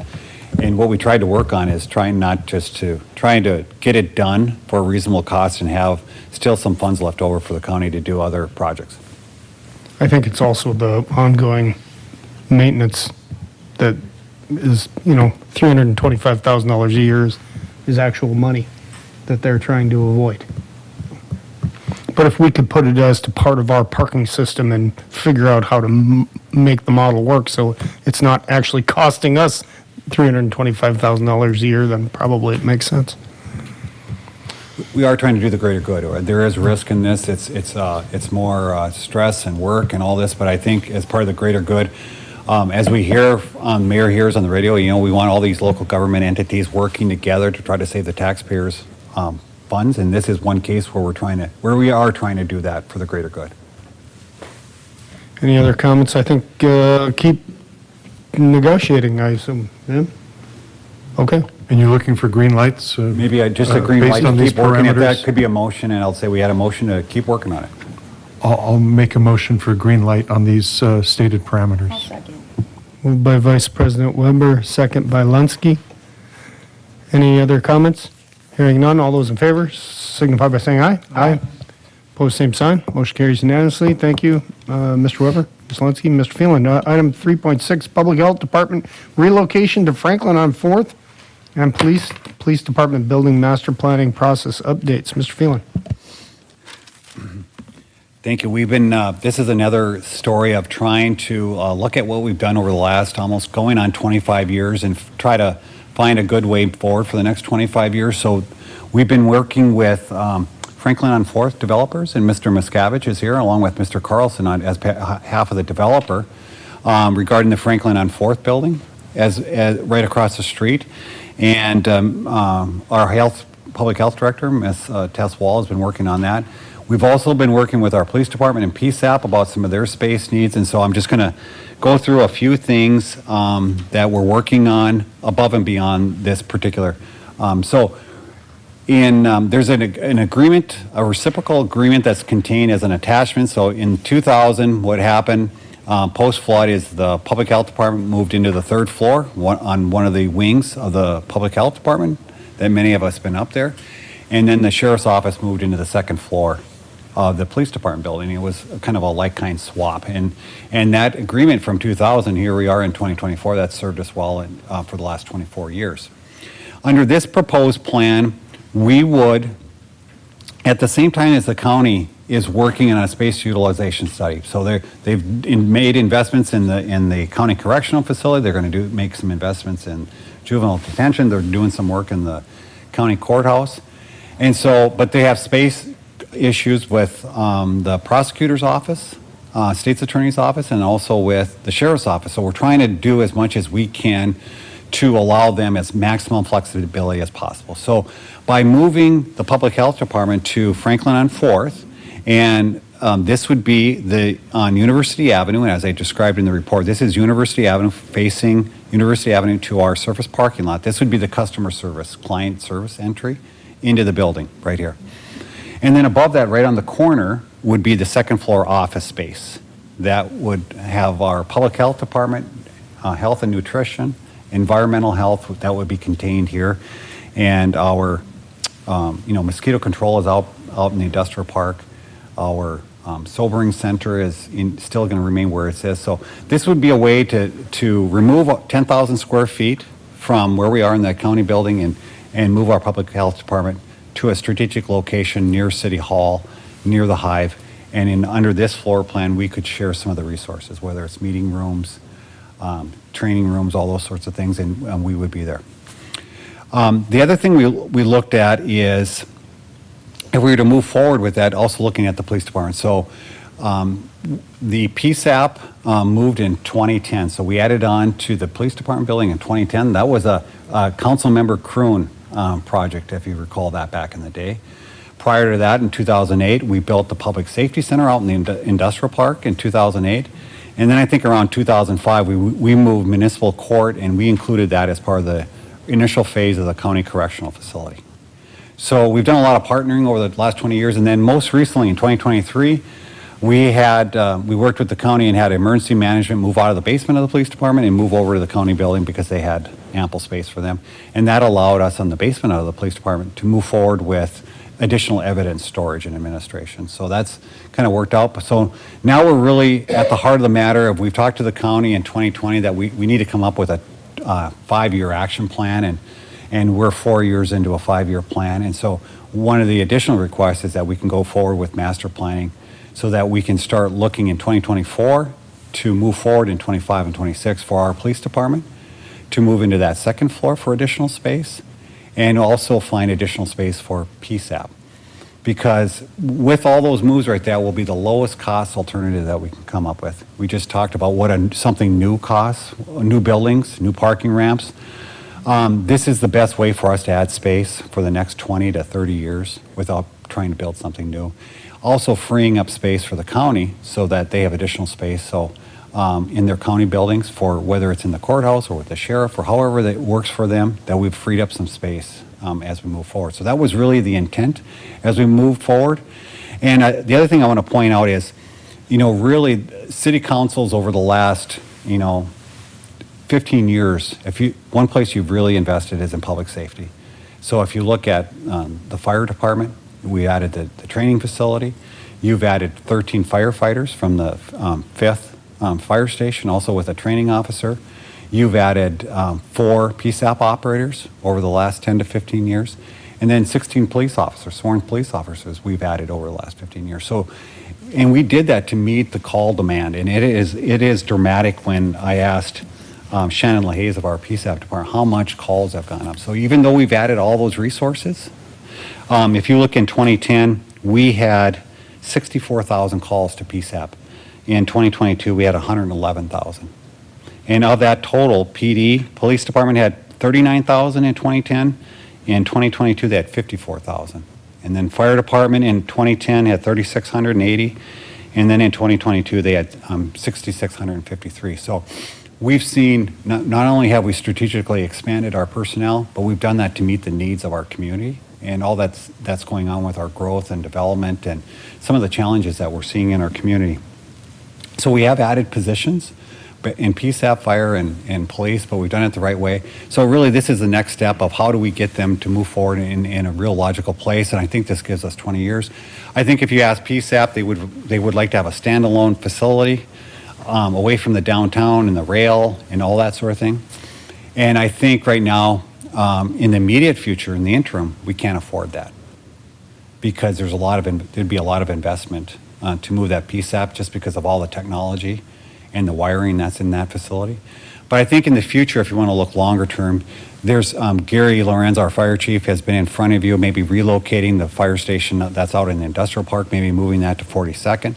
That would be an opportunity to relocate that fire station without adding firefighters, but then also adding a PSAP center attached to that on 42nd, and that would probably serve that needs. But I think what I'm talking about today is really a way that we can move forward, and what I don't want to do is study something that we can't accomplish. And in this way, we can accomplish all of these moves and have win-wins for not only the city, but the county, and most importantly for our public safety agencies. I've in the staff report, I talked about the lease itself, and we have this space. So essentially, it's a 20-year lease.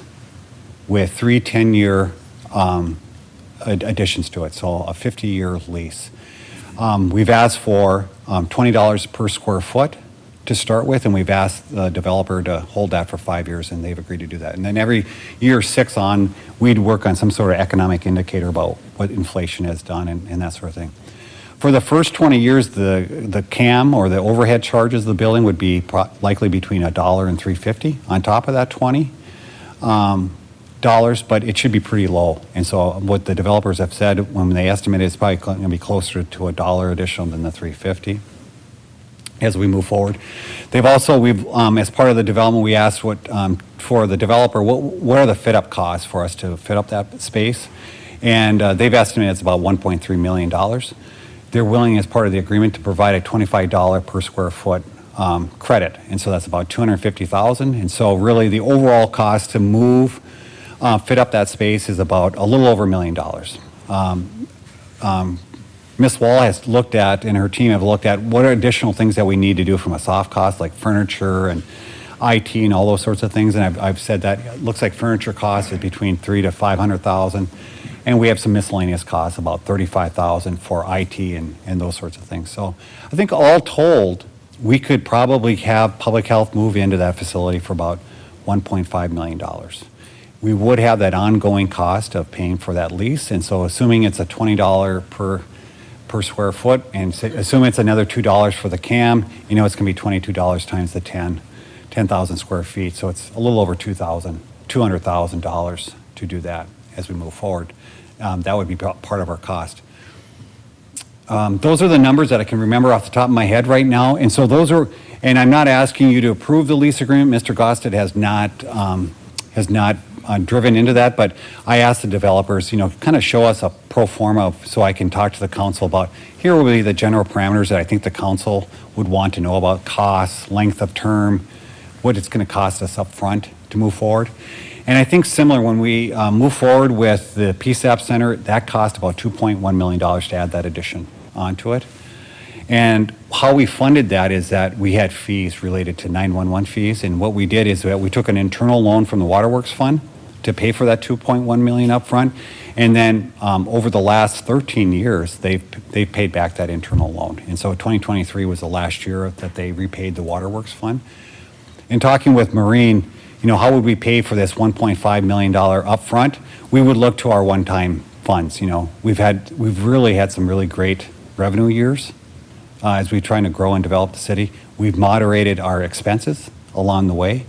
And so we look to one-time investments to get this fitted up and moving forward. And whether that's, sales tax, or whether that we want to take a partial loan of our Waterworks Fund and then have it paid back over time, those would be the options we would use to move forward with this, moving forward. So again, this is another item, both the public health move I'm asking for, we're on the right track. And then secondarily, on the police department and PSAP move to the second floor, that we're on the right track, and we should continue to work with our county partners and moving this forward, because I think it's mutually beneficial, and I think would be the lowest cost alternative that we could add space for both the city and the county. Mr. Weber, Vice President Weber? At the end, you said it's the city-county health department, and we would work in partnership with them. The numbers that you were giving, would we assume that those would be shared 50-50 with the county, or is that the county's? Isn't finance the county's responsibility with the health department? I'll explain. So all these joint agencies like PSAP, even though we have all the partners, UND, county, rural, ambulance, all true, the city leads that partnership. Emergency management, or the EOC, that's a county-led partnership. We help pay for it. So that made sense to them to move over the county building, because that's a county-led. Public health, though we have a joint agreement with them, the city leads that. And so I think over time, we would front them the funds, and then as part of our joint powers agreement, as part of our agreement with the county, we would likely incorporate that into our 20-year plan of paying that upfront back. Whatever their cost share will be over the next 20 years. And that joint powers agreement is also incorporated into that staff report as an attachment. Thanks. Ms. Linsky? I'm just curious, is a 50-year lease normal? You're talking about all these are outgrowing in the last 20-some years. I just wanted to hear more about why a 50-year lease? Council President Sandy and Councilmember Linsky, I wanted up to a 50-year just because, at least I wanted a 20-year because we're going to make this upfront $1.5 million investment. And we want to be able to say that, that was a good, wise investment for at least 20 years. And then the following succeeding 3 10-year options are all options. We don't have to decide to stay there. But at least I know at the end of 20 years, our initial investment as the city of Grand Forks has been wise and has served us well. And you kind of look back to the current agreement. We're at 24 years at this point. So I think it's going to survive 20 years and it might survive 20 plus years. At least we have the option to continue to renew it. And I would hate for in year 20 plus 1 day that whomever the developer or the owner is at that point says, you know what, this is great space. You've been a great tenant. We want you out of here now. And then we'd be left scrambling. And I don't want to leave that to anybody else in the future. And just one more question on the rendering. So the entrance is on the main level on University, but then on second level, it kind of swings over to the other side. Is that correct? There'll be a stairwell that will go up right here, Okay. up to the second floor. You can see where you have a stairwell here and then this But- stairwell. They're not on top of each other, right? The entrance is on the north and the other's on the I'll have south. Mr. Miscavige go over the drawing if you don't mind, sir. Mr. Miscavige, good evening. Good evening. Can you hit your button? Right one. All right. So the right image depicts the University Street side, which lies directly beneath the corner of the building in front of it. Right here, John. Yep, correct. That would be above this, right here. Yep. And then they have 2 entrances to the mezzanine level, which would be basically the whole center courtyard. And maybe, John, if you wouldn't mind, maybe we're going to be on the second floor, but maybe have used this, but kind of what that commons is going to look like and what kind of in the center there. I wish I just brought a rendering. Yeah, so this is all outdoor patio space and kind of marketplace seating for the development. And the main entrance to the marketplace is through here. So those staff members could utilize this entrance, and or even a back entrance. And all the staff is located on the second floor. Ms. Osowski? Yeah, is this the way that they want it set up? Like with these cubicles and everything like that? I would have Miss Wall. She and her team have been working diligently, and as you probably know, Councilmember Osowski, they like to work the particulars, and they're great at garnering consensus, so please. Councilmember Osowski, so this was the test fit that the architect puts together as a basis for conversation. And so we've had a lot of great discussion around this layout. There's been feedback as it relates to this layout, but the general concept is universally accepted, particularly with the private offices, given the fact that we need to keep HIPAA and confidentiality, client confidentiality in mind, so. How many employees work for the Department of Health that will be located here? We have spaces for 30. How many employees do you have? Is it 30 employees and 30 spaces in here? Yep. Okay, thank you. Councilmember Osowski, one more thing. All totaled with mosquito control and the other things that they do, they have a total of, I think, 52 I put in the staff report, so this would be 30 of the 52 employees that would be housed here.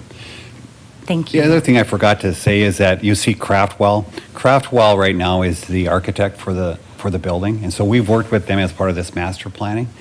And in working with Mr. Gosted, we'll need to publicly bid these improvements. And so even though Northridge and the developer provided us a cost estimate of 1.3. We just want to know what initial estimated cost. We'll have to. What our proposal is that we would contract with Craftwell, the architect for the facility, and then we'd ask them to go design it to a level where we can bid out the improvements publicly. And so that's seemed to be the neatest way and the cleanest way for us to move forward. And they would be ready for public health to move in this fall. And so we would work likely through, if you gave us, the go-ahead to continue to work on the details, we'd bring back a design agreement with Craftwell. We'd start looking at a final design. We'd look to bid, hopefully this spring, and then hopefully work on the improvements over the summer with them moving in this fall already. Would the developer, Mr. Phelan, would the developer be willing to take on that and do all the fit up for us and then just increase our lease payments? I think the answer, Council President Sandy, is yes. They are willing to do that. And I think it's working with our city attorney, Dan Gossett, of if we went that route, how best to do that. Okay.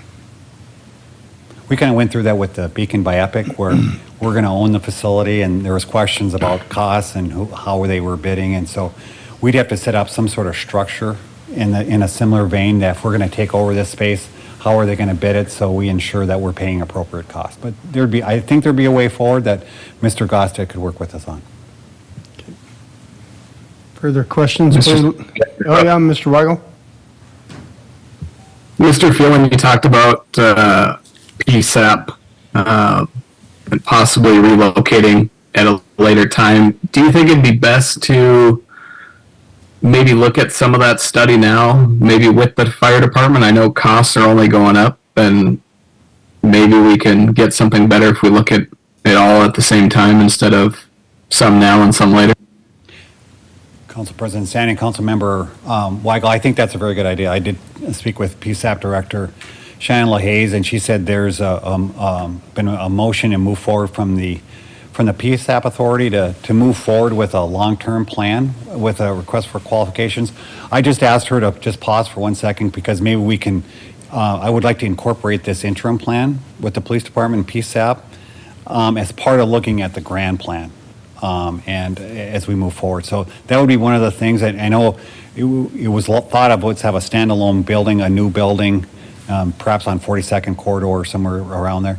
But I think on this interim step, I would ask them under that same RFQ with a design professional that we'd look at alternative to move forward, especially because I don't think we're going to be able to do that, the big project here in the next few years. Yeah, Mr. Dean. Yes, sir. I mean, obviously, there's the do-nothing alternative. You've seen for longevity, that's only going to last so long. Have you compared this to us building and owning a building? Council President Sandy, Council Member Vian, I have not specifically related to that, but I just know that it's going to be quite an investment for us to do that, because really the investment, we're going to have this upfront investment of, we'll say 1.5 million. We're going to have a lease payment.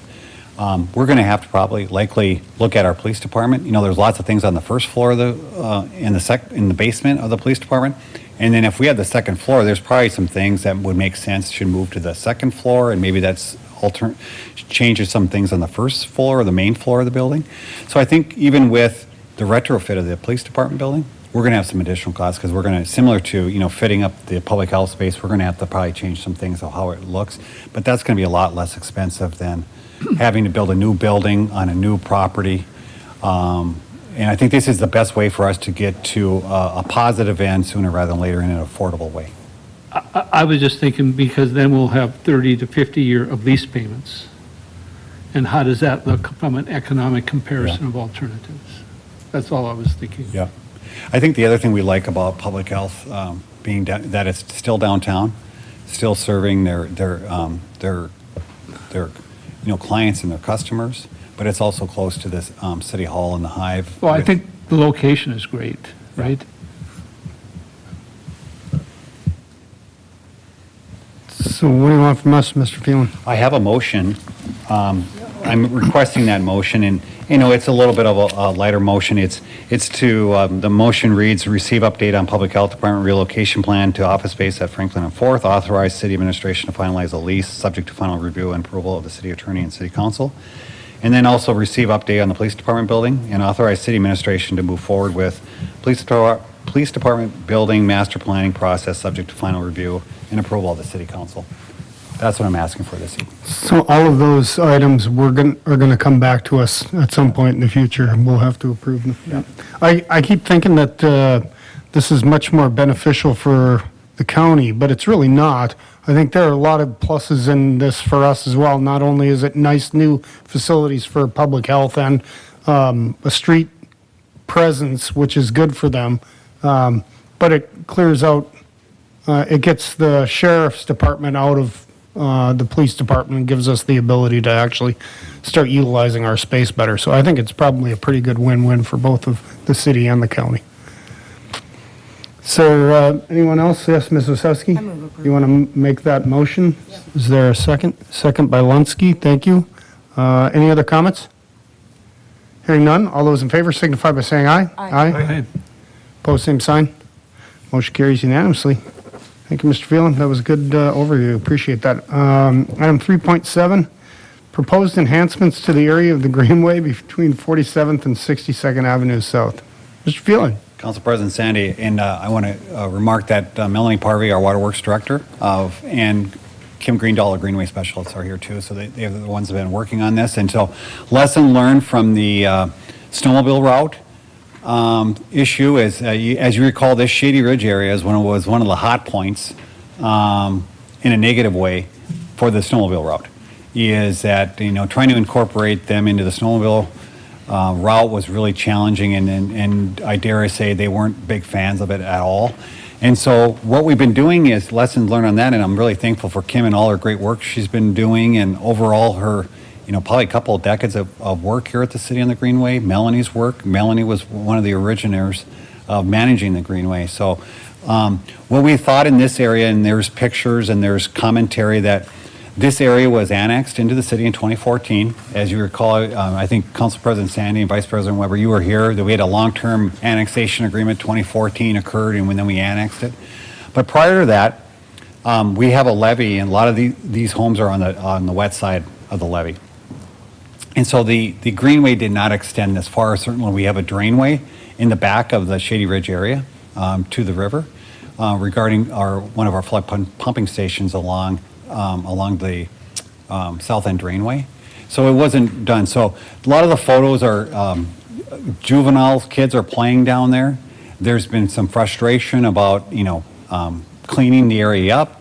There's been frustration about enforcing what's going on, and there's just been frustration about hooliganism that's going on down there too. So we've been engaged in that. And so one of the lessons that we've learned on the Greenway, so if you were here in probably in 2000, all the things that we love about the Greenway weren't so loved.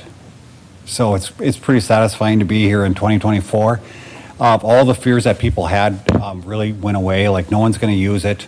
It's going to have, large parties down by the river, and having a nice Greenway was only going to promote that. Well, none of that's happened over time. So, and it's really evolved into something we really have enjoyed. I think what we've learned is that things aren't built well, built nice, built to accommodate citizens, more negative behaviors occur.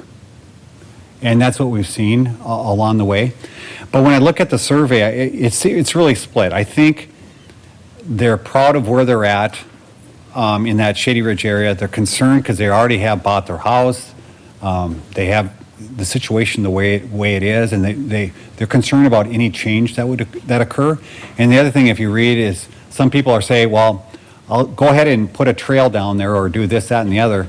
But if it raises our taxes, we don't have any interest. We're paying enough. So that's what's here. The other thing we've heard over the last 20 plus years is people do not like parking lots adjacent to the Greenway. So if there's anything that got killed along the way with the Greenway is when we looked at placing parking lots near Greenway entrances. And so you can look at Elmwood. So when you look at Elmwood, you see there's a Greenway opening. There's a bunch of homes on the other side of the road that was intended to be a surface parking lot. The neighborhood did not like that. So guess what? It's a beautiful neighborhood with houses, right? Because they didn't want a parking lot. I think when you look at what we proposed here, whether it's, playground equipment, a fishing spot, just more manicured trails, what we've seen here is people want to make sure that they're not going to have to pay for.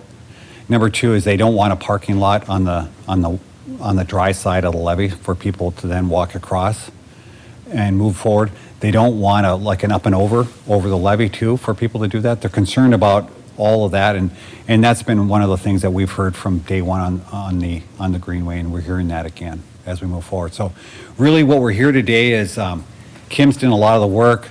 She's done the survey. She's done a lot of outreach to the residents out there, and I think has done a good job, and there's lots of commentary through there. And really what we're here today is, before we get too far down the road, certainly we're going to deal with this area no matter what by trying to clean it up, having the police department enforce it. But the thought was, if we create a better space down there, maybe it'll be better maintained, better behavior, all those things that I think social workers talk about. And so that was our goal in this. And we've done some really great things in the Greenway above and beyond that people weren't for. People were not for the boat landing in Lincoln Park, okay? They were really against that, and they were concerned about boaters doing this, that, and the other. Well, that's turned out pretty well. People were concerned about the dog park in Lincoln Park. That's turned out pretty darn well. The paths are as wide as they are because we said that we're going to need them that wide, and thank goodness we kept them that wide. So there were some moments of truth, and for the most part, it turned out better than we ever anticipated. But this is one more area where it didn't get included, and do we want to expand? Do we want to move forward with a grant application through the state of North Dakota to improve this area? Do we want to expand any of our one-time flood protection Greenway funds that we use to, rehab pump stations, or we pave, bike paths? Do we want to use that? Do we even want to consider doing any of that and moving the planning process down the road, knowing that you're going to show up, and if we get to a conclusion, you're going to have a room where not everyone's going to agree with what's the proposal, but do we want to put people through that at this point in time? That's what we're here to hear you out. Any questions? Yeah, Ms. Osowski? I guess I have some comments. So first of all, I guess there was a lot of criticism about, what's her name, who did the survey? Ms. Greendahl. Miss Greendahl. She's here this There evening. was a lot of criticism about her last survey, so I guess I'm just kind of wondering how she went about doing this one. Did she take an accurate group of people? I'm just kind of wondering. I think she'd. I'll have her answer for herself, but I think she did a good job on the first survey, and there was some frustration. And knowing some of that frustration, I think she really doubled down on making sure she did some really terrific outreach to get some of these comments. So, but I'll have Kim speak for herself.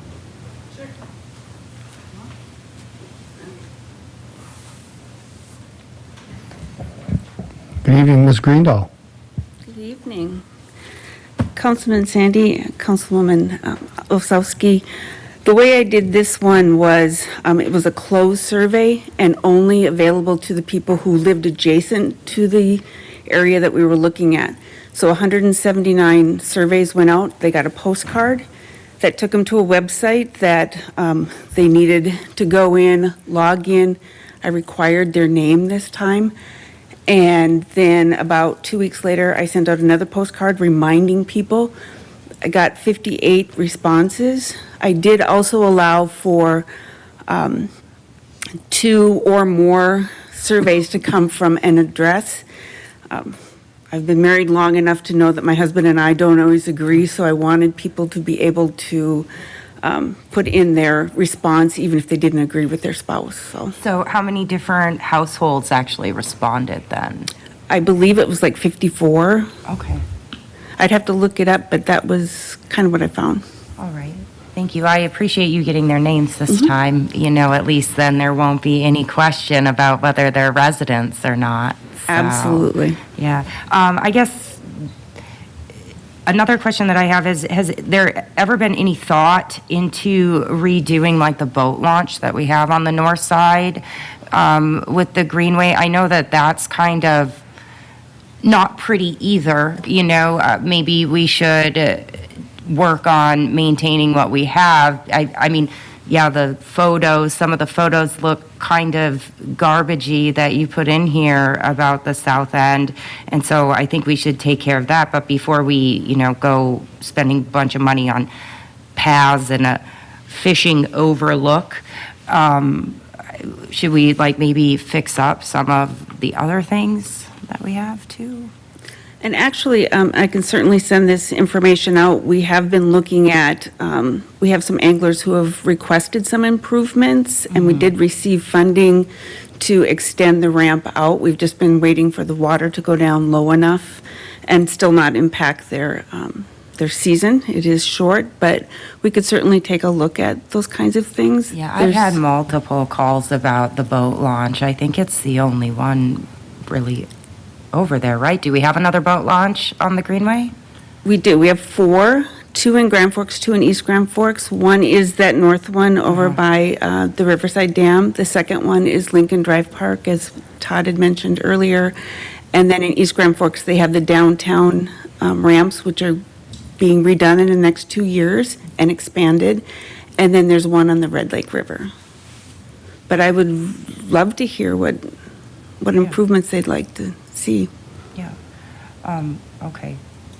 I think, so I guess I'm not like opposed to seeing if we can't get some grants. I'm opposed to doing a bunch of studies and wasting money kind of that way. I think we should maybe, take care of the Riverside area with that boat ramp that we currently have, because regardless, I think it doesn't look very nice, and here we are trying to beautify the whole south end. And so I guess those are just kind of my opinions. I'm not like completely opposed to it, but I don't know if like normal fisher or people who fish would want to go onto this like outlook thing. Normally people who fish kind of like to be alone, so I don't know really why we would call this the fishing area, but those are just kind of some of my thoughts, I guess. I do think it needs to be cleaned up though, but thank you. Ms. Greenwell, how far south does the Greenway go? Does it end at 62nd Avenue South? It actually goes, and I believe it shows that on the map, it's right at the outfall for that stormwater pond, so 62nd, I guess the answer is no, it stops at Desiree Drive and then moves over to the outfall at that stormwater pond. See if I can look at the map. I looked at the map and it wasn't exactly clear to me. I couldn't tell what the southerly crossroad would be. The way it's described in the legal document is the southern boundary is the South End Drainway Pond, Yeah, which okay. is right where this fishing area is. Further, any comments or thoughts? Mr. Vice President Weber? Yes, sir. Just generally, again, a green light, move forward with some of the proposals, bring back more. If we like it, if we want to clean it up and provide some more there, I move that we give this a green light and look for further specifics. I think with that motion, Council President Sandy and Council Member Vice President Weber, we would move forward, and if there's grant opportunities, we'd bring those grants back to you for your approval. But this gives us the green light to go seek out alternative funding streams with various features for you to approve not only the grant, but what we're applying for. There's a motion. Is that a second by Bean or a comment by Bean? No, I would second that. I think we have a world-class greenway right now, and this is something that is missing, so I'd support the motion. Further comments? Yeah, Ms. Linsky? Is it possible to know numbers of how many people use the downtown fishing area? I don't have numbers on the downtown fishing area, but I did just receive last week from the North Dakota Game and Fish their creel study from 2022. So I do have data. It's self-reported, but it's for the boat ramps on how many people are using them. And I want to say the one in East Grand Forks is just under 9,000, and the north boat ramp that was discussed earlier is just under 8,000. So, and that's self-reported. So there's probably more, we're just not hearing it. Okay. Further comments? I'm not going to support the motion personally. I don't think, I think there are lots of places where people can go fish. The Greenway is miles and miles and miles long, and disrupting that neighborhood in order to, satisfy a few people that are not following the rules as it is, to me, it just doesn't make sense. I would prefer to see us vigorously and rigorously police enforcing that area and clean up the mess first, and then see how it goes, and make a determination if anything else needs to be done. But that's just my opinion. Yeah, Mr. Weaver? Similar to anywhere that people congregate, if there are problems if there are problems, one of the best solutions seems to be bringing in more people, more traffic, rather than just concentrating law enforcement. That's one of the basic principles of good urban design, and I'm seeing this as part of our larger urban landscape. Even though I kind of go down to the Greenway to remove myself from the streets and traffic, it's part of our community. Yeah, thanks. But it is already done. I mean, that whole area is already developed. Not in the same way that almost all of the Greenway north of there, we're not having these kinds of problems. We're having these problems where it has not been True. And developed. why didn't, just curiosity, I don't know the answer, why didn't we develop this area when we did all of the rest of the Greenway? There was obviously a reason why it wasn't done. It's okay, it's a rhetorical question. Okay, there's a motion and a second. All those in favor signify by saying aye. Aye. Aye. Opposed, same sign. Aye. Motion carries. Mr. Weigel, were you a yay or a nay? Nay. Nay, thank you. No, motion fails for, yeah. But, of course, we're going to get another bite at the apple next week, so. Okay, moving right along. 3.8, 2024 Streets Overview Update. Mr. Lieberman, good evening, sir. Good evening, President Sandy and members of the committee.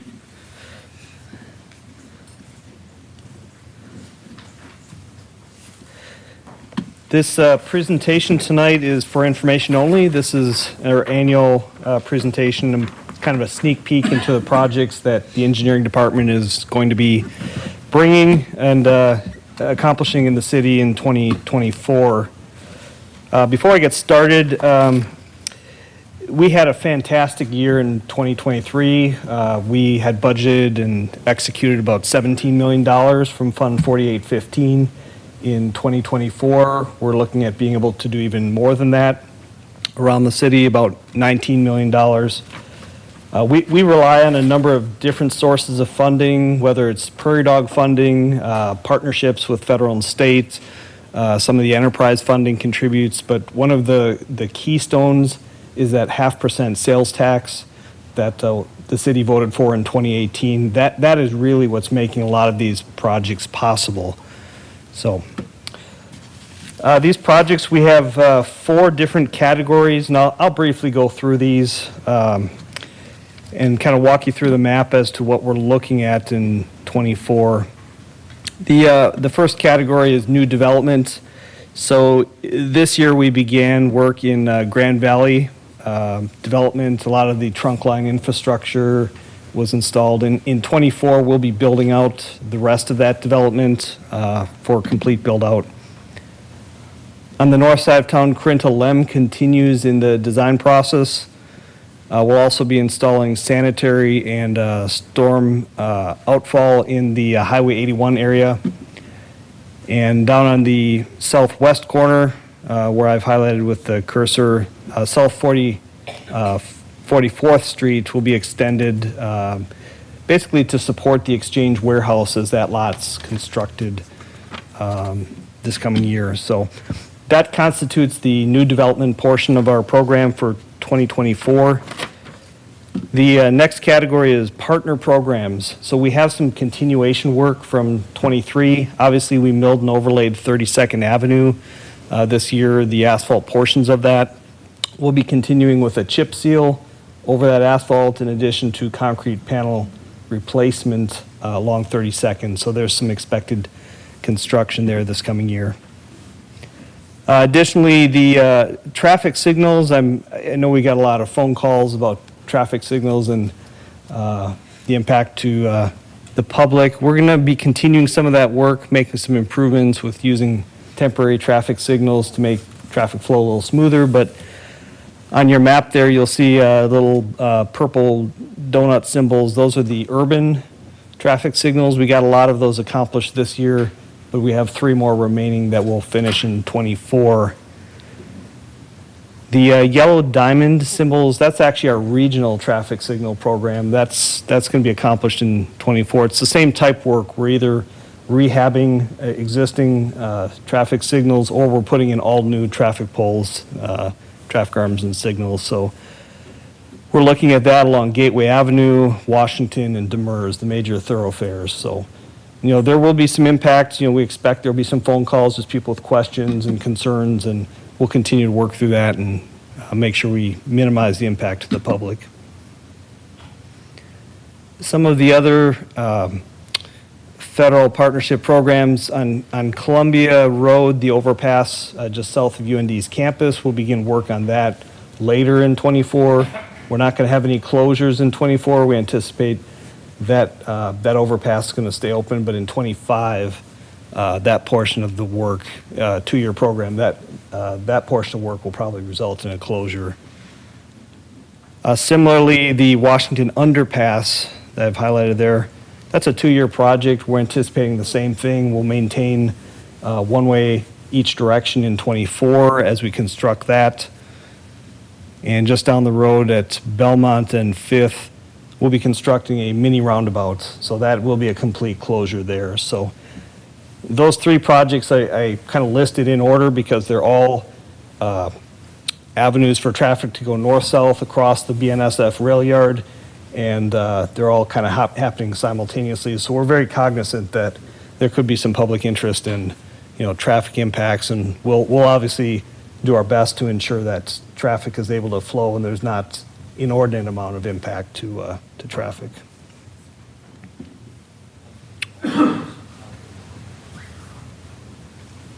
So the third and fourth categories of work are really the in-house programs that that half-cent sales tax pays for, and we're talking the asphalt mill and overlays and the reconstruction of concrete streets.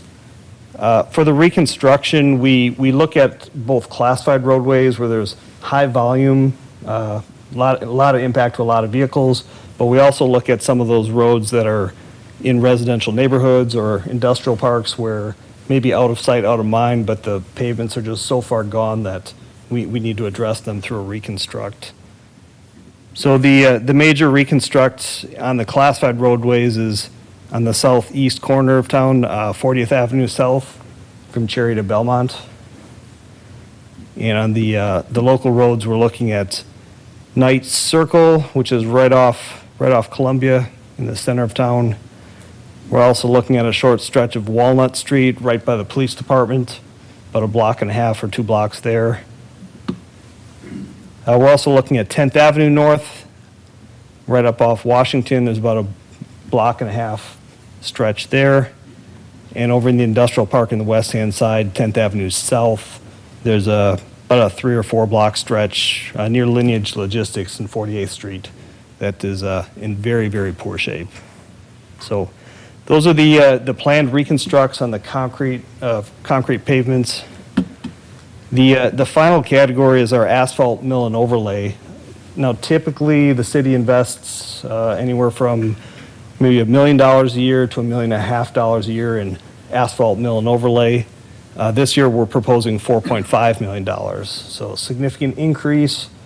What we're seeing is following the flood in '97, the city had a lot of federal funds. We milled and overlaid a good portion of the eastern portion of the city, and all of that pavement's at about the same age. That asphalt's 20 plus years old, almost approaching 24 years old. And we have a more concerted effort to mill and overlay that and address the degradation concerns there. So on the map here, I'll circle the nearest south side neighborhood. That is our major effort in 2024, that blue shaded street section there.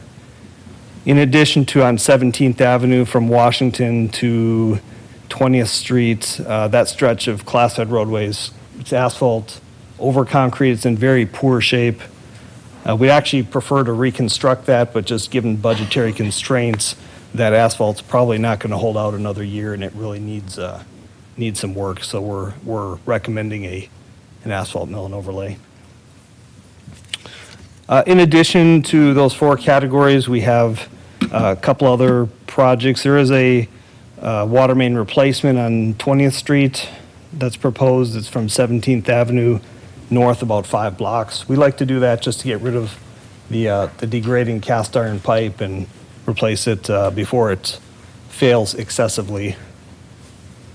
On the flood wall, we've got some flood wall repairs that we're going to be doing, just crack repairs, et cetera, to keep that in good shape.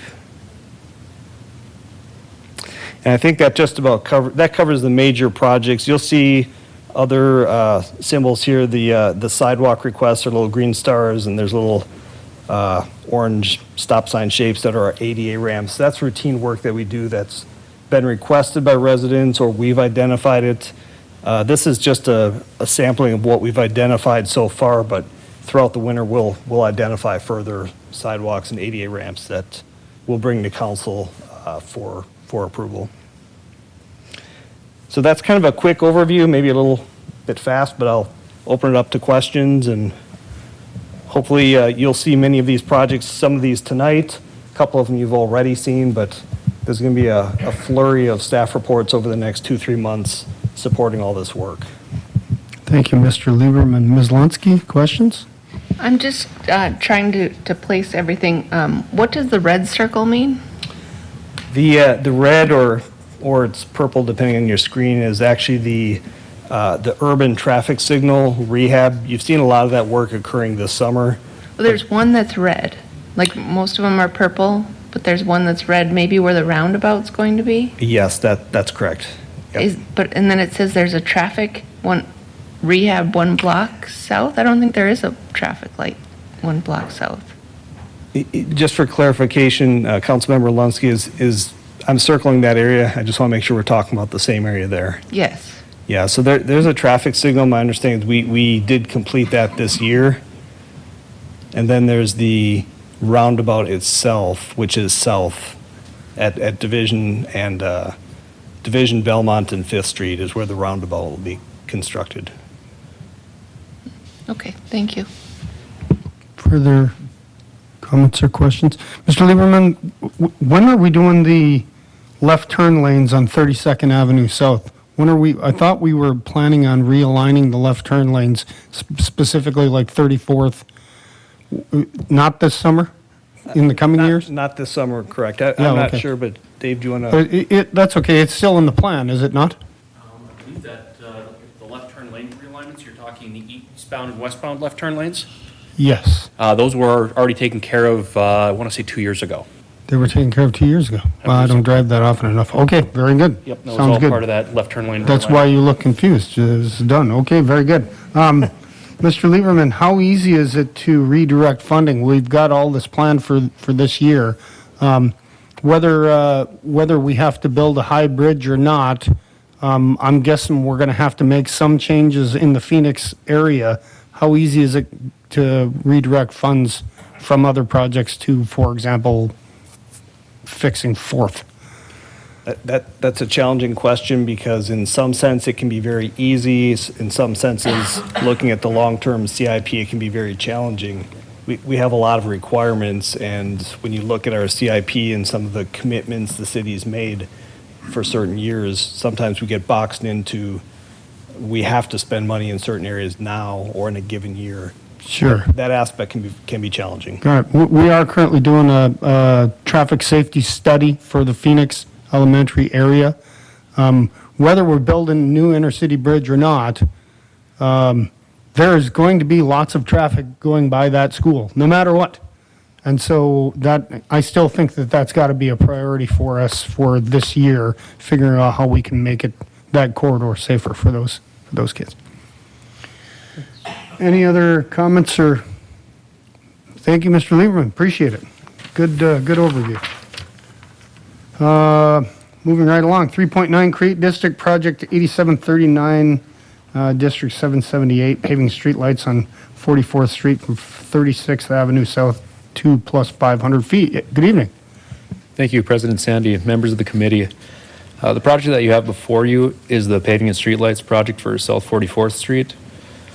This project consists of installing a new concrete roadway starting at 36th Avenue South and moving about 500 feet to the south. In addition to the proposed construction of the street, there will also be a new storm sewer and street lights. This project is being done because it was requested by a developer. Before this, there was previously installed sanitary sewer, water main, and a stormwater pond in 2019 and 2020.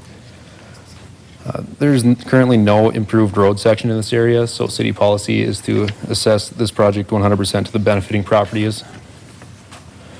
The current estimate for this project is $432,000 for construction. Project timetable is attached with your staff report. That includes milestone dates.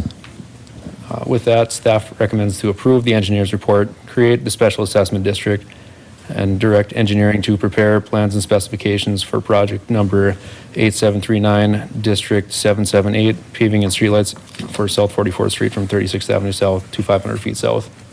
Thank you so much. Moved by Veen, second by Osowski. Any other comments? Hearing none, all those in favor signify by saying aye. Aye. Opposed, same sign. Motion carries unanimously. Thank you. Item 310, plans and specs for project 8746, 2024 water main replacement. Thank you, President Sandy, members of the committee. This project is the 2024 water main replacement. This project consists of replacing the existing water main on South 20th Street from Blackwood Avenue to 17th Avenue South. The existing pipe is a 6-inch cast iron that was installed in 1963. There have been numerous breaks in this area, which has led us to choose this one as our candidate for this year's replacement.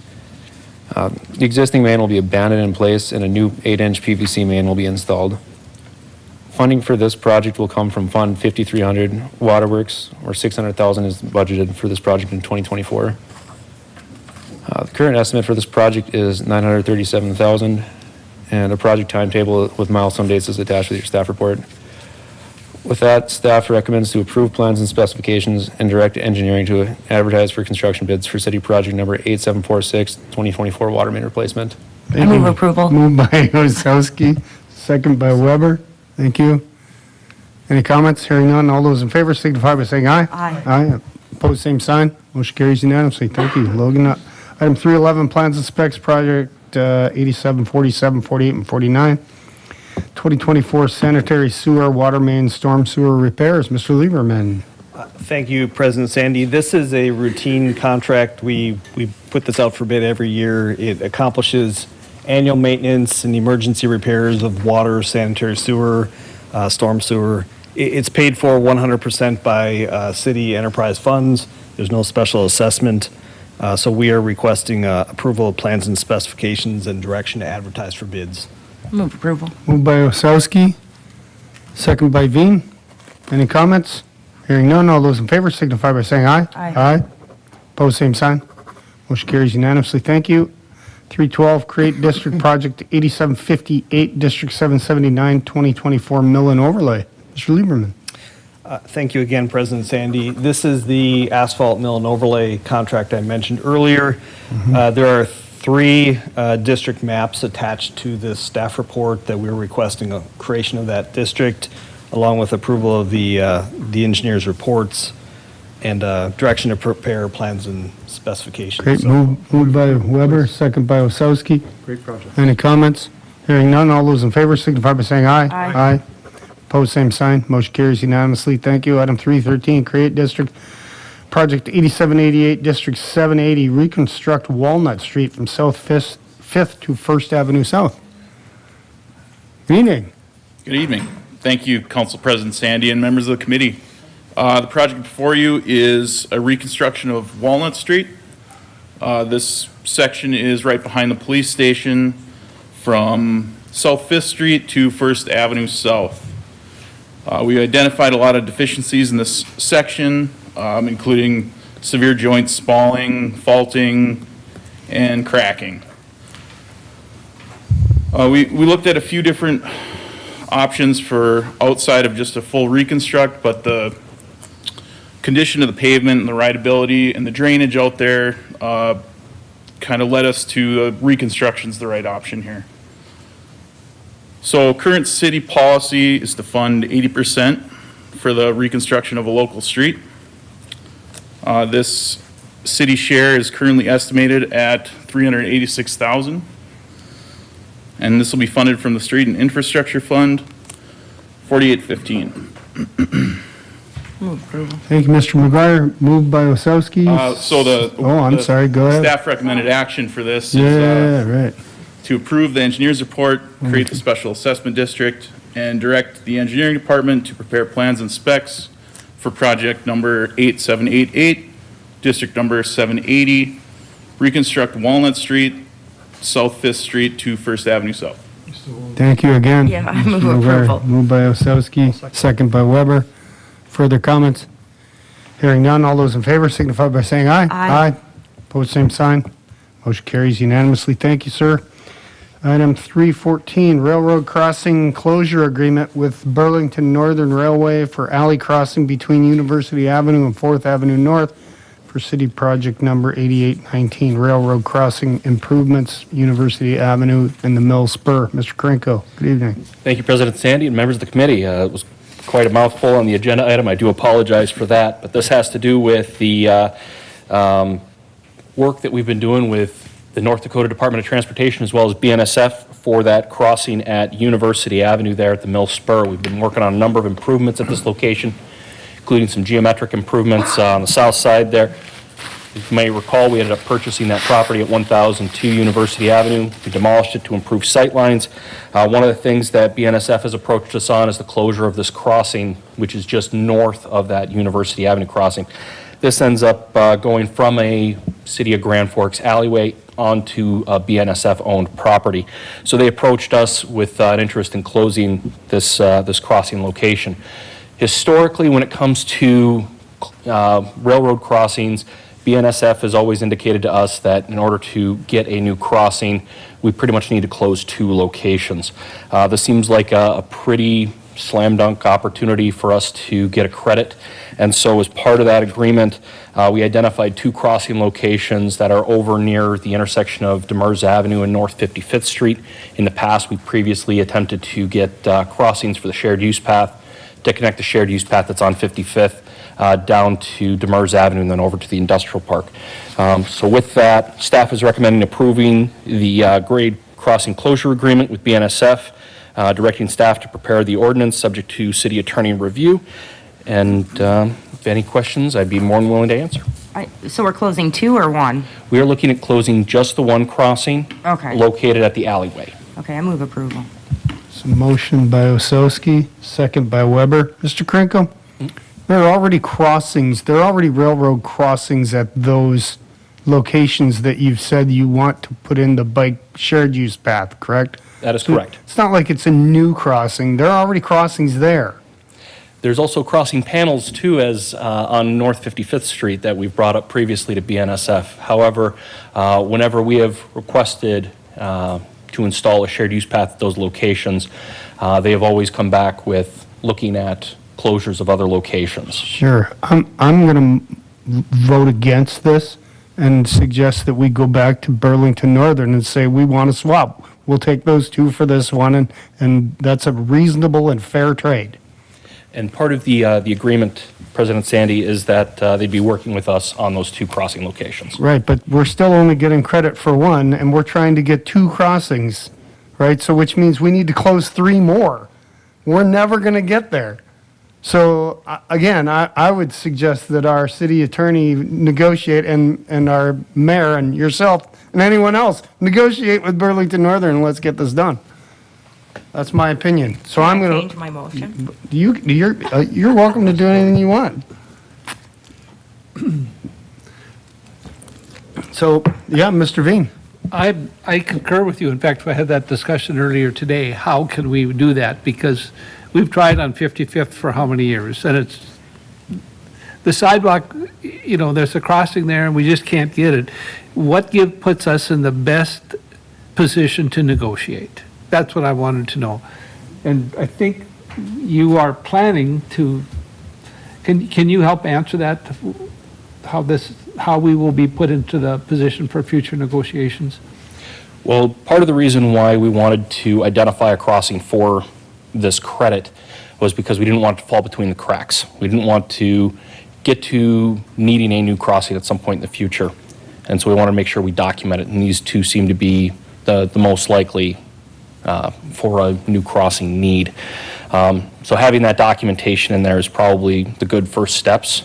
I know in previous conversations that I've had with BNSF, they want to look at things on a more master planning level, looking at all of our crossings and looking at what the future needs may be, as well as potential crossing locations. They end up looking particularly at the Mill Spur and all of the crossings that we have along that line. I know the MPO has done a study in the past on the Mill Spur, as well as potential closures. But I don't believe a whole lot has occurred since that study. So I think for us, it's in working with BNSF in future crossing locations, it's also beneficial to identify some of these low-hanging fruit that might be beneficial for closure opportunities as well. Not sure if that answered your question. If you're looking for more details. Well, I can understand what you're trying to do with the negotiation, but it seems like we have an item before us right now that we can try to get some movement on. Good evening, Mr. Grasser. Good evening. BNSF is a tough organization to deal with and negotiate with. I'll leave it at that. If the city council desires to not approve this and send us back to BNSF, then we have probably a little more clout than the staff would otherwise have in trying to negotiate something additional if you decide to do that. Right now, we're presenting something that fits within the basically the model that they have set up. So to the question about future crossings, I think I'm anticipating we will get some credits when we do the 42nd grade separation crossing and things like that. So I think there are some future opportunities. Having said that, that's what I had for you to consider. Okay. Well, there is a motion and second on the floor. Are there further comments? All those in favor signify by saying aye. Aye. Opposed? Mr. Weigel, we all oppose, same sign? Aye. Aye. Motion carries. Weigel dissents. Unless that's not what he meant to. Motion was defeated. Motion was defeated, yeah, I'm sorry. Motion defeated. And Weigel dissented, although I'm not sure that's what he wanted to do, but either way. So you're going to go back to Burlington Northern and see what we can do. BNSF, yes. I think, Council President Sandy, you should move forward with an alternative motion so that we can go back officially from the city council. Okay. And though they're tough, we're tough too. Is there a, Motion that. you move to approve, subject to our getting the two crossings and our removing the single crossing? Is that your motion? I thought we were just sending them back to talk to them. Well, I think Mr. Phelan's suggesting an alternative motion. If we tell them what we're willing to do, it's easier for them to negotiate. I'll just let you make a motion. Well, typically, the chair doesn't make the motion. Mr. Weber, do you want to make the motion? I'll make the motion as Okay. recently stated by President Sandy. And second by Veen? Yeah. Yeah, further discussion? Mr. Veen? No, I was going to say, on the 55th, are you talking about the two pedestrian? Yes, it's the two pedestrian So crossings. we're really, what we're doing is asking them to allow the two pedestrian crossings that already exist in. So that we can tie them So we can to our- take this alley, which actually is a street. Doesn't really serve anyone. Yeah. Right. exactly. I want to make sure everybody knows that's what we're getting, we're asking, which I think is very fair. Yeah, I agree. I think that's reasonable. Good idea, Mr. In White. fact, treating this the same as the grade separation at 42nd, that's what we'd currently get, is the same amount of credit for Right. this as the grade separation at Right, 42nd. which makes no sense Makes at no all. sense. Right. Okay, so there's a motion and a second on the floor. Yes, Mr. I Phelan? just because I know if BNSF watches this, they have been good to work with, obviously. And so we just received a grant from PSAP where they're going to help us out. And obviously the underpass at 42nd and Demers. And so I think we have to keep in mind that we have differing interests. And that leads to negotiation. But I think it's best if you guys, as a governing board, I think they'll respect the fact that you passed a motion on what you want. And that allows us some leverage. Certainly, Friends can some, yeah, disagree. some are local too. Nels, he's here, and Amy certainly is always willing to interact and do whatever she can for our community. It has nothing to do with them not being good people, so. Okay, there's a motion, and a second on the floor. All those in favor signify by saying aye. Aye. Opposed, same sign. Motion carries unanimously. Thank you. Thank you, fellas. Last but not least, 315 Plans and Specs Project 8489.02, District 605, Highway 81 and Associated Area Sanitary Sewer Phase 2. Mr. Grasser. Thank you. Mr. Chairman, members of the committee, this is a follow-up plans and specs. We created the special assessment district at the last council meeting. And so this is the next step in that. This is the sanitary sewer. We're calling it Phase 2. It's mainly along 27th Avenue North. It's part of that Highway 81 redevelopment process. It does include, at this point, no special assessments for the anticipated work. Comments or questions? Moved by Weber, second by Osowski. Thank you. Any other comments? Hearing none, all those in favor signify by saying aye. Aye. Opposed, same sign. Motion carries unanimously. Thank you, Mr. Grasser. Thanks to our engineering department and you certainly, Mr. Phelan, for all your heavy lifting tonight. Mr. Weigel, anything for the good of the order? No, thank you. No. Ms. Osowski? I'll make it super quick, but I was lucky enough to go on a tour of the new water treatment plant with Mr. Vian, and I was really impressed with the reverse osmosis machines that we had, and I would really like to see that expanded and maybe try to like move away from the more conventional way that we clean waters with the chemicals and stuff. I still do not recommend drinking the city water because of fluoride and the pipes and the ammonia and the chlorine that they put in it, but I was very impressed with the water before it got all those chemicals added and shipped to your house. So, thank you. That's good. Thanks. Mr. Veen? No, Ms. Lansky? I just wanted to quick talk about my role on the MPO board. I feel like I've been accused of not voting for what the city council wanted, and I believe that's false. I'd like to talk about it in two parts. At the MPO exec meeting, I voted with Councilperson Veen to remove the intercity bridge from the illustrative list. This is not how I would have voted, but I voted this way to support the city council's vote. As you all remember, we had extensive conversation about the freezing of federal dollars, and the Grand Forks City Council voted to keep the existing plan so we would not freeze those federal funds. And that's exactly how I voted at the MPO exec meeting. I met with a representative of the NDOT. The freezing of federal funds is not a quick 6-day freeze, as has been mentioned. It could possibly freeze our funds for 6 to 9 months. And that's just not freezing, but it could also move our projects down the list. I understand it's a lot of maybes and possibilities, but I felt that our discussion and votes, this was not something we wanted to gamble on. Again, I voted to not freeze the funds, the same vote that was made at the City Council. Now I'd like to discuss the second issue. Are we required to or expected to vote to represent the City Council, or are we expected to vote on what we choose? I'm going to use Councilperson Osowski as my model. I respect Councilmember Osowski using her voice to bring up her concerns. As we know, she serves on the Board of Public Health. Is she voting to represent how the council feels? I believe she's voting to express her concerns and she uses her voice. Are we going to vote to remove her from the Public Board of Health because she's not voting as the council feels?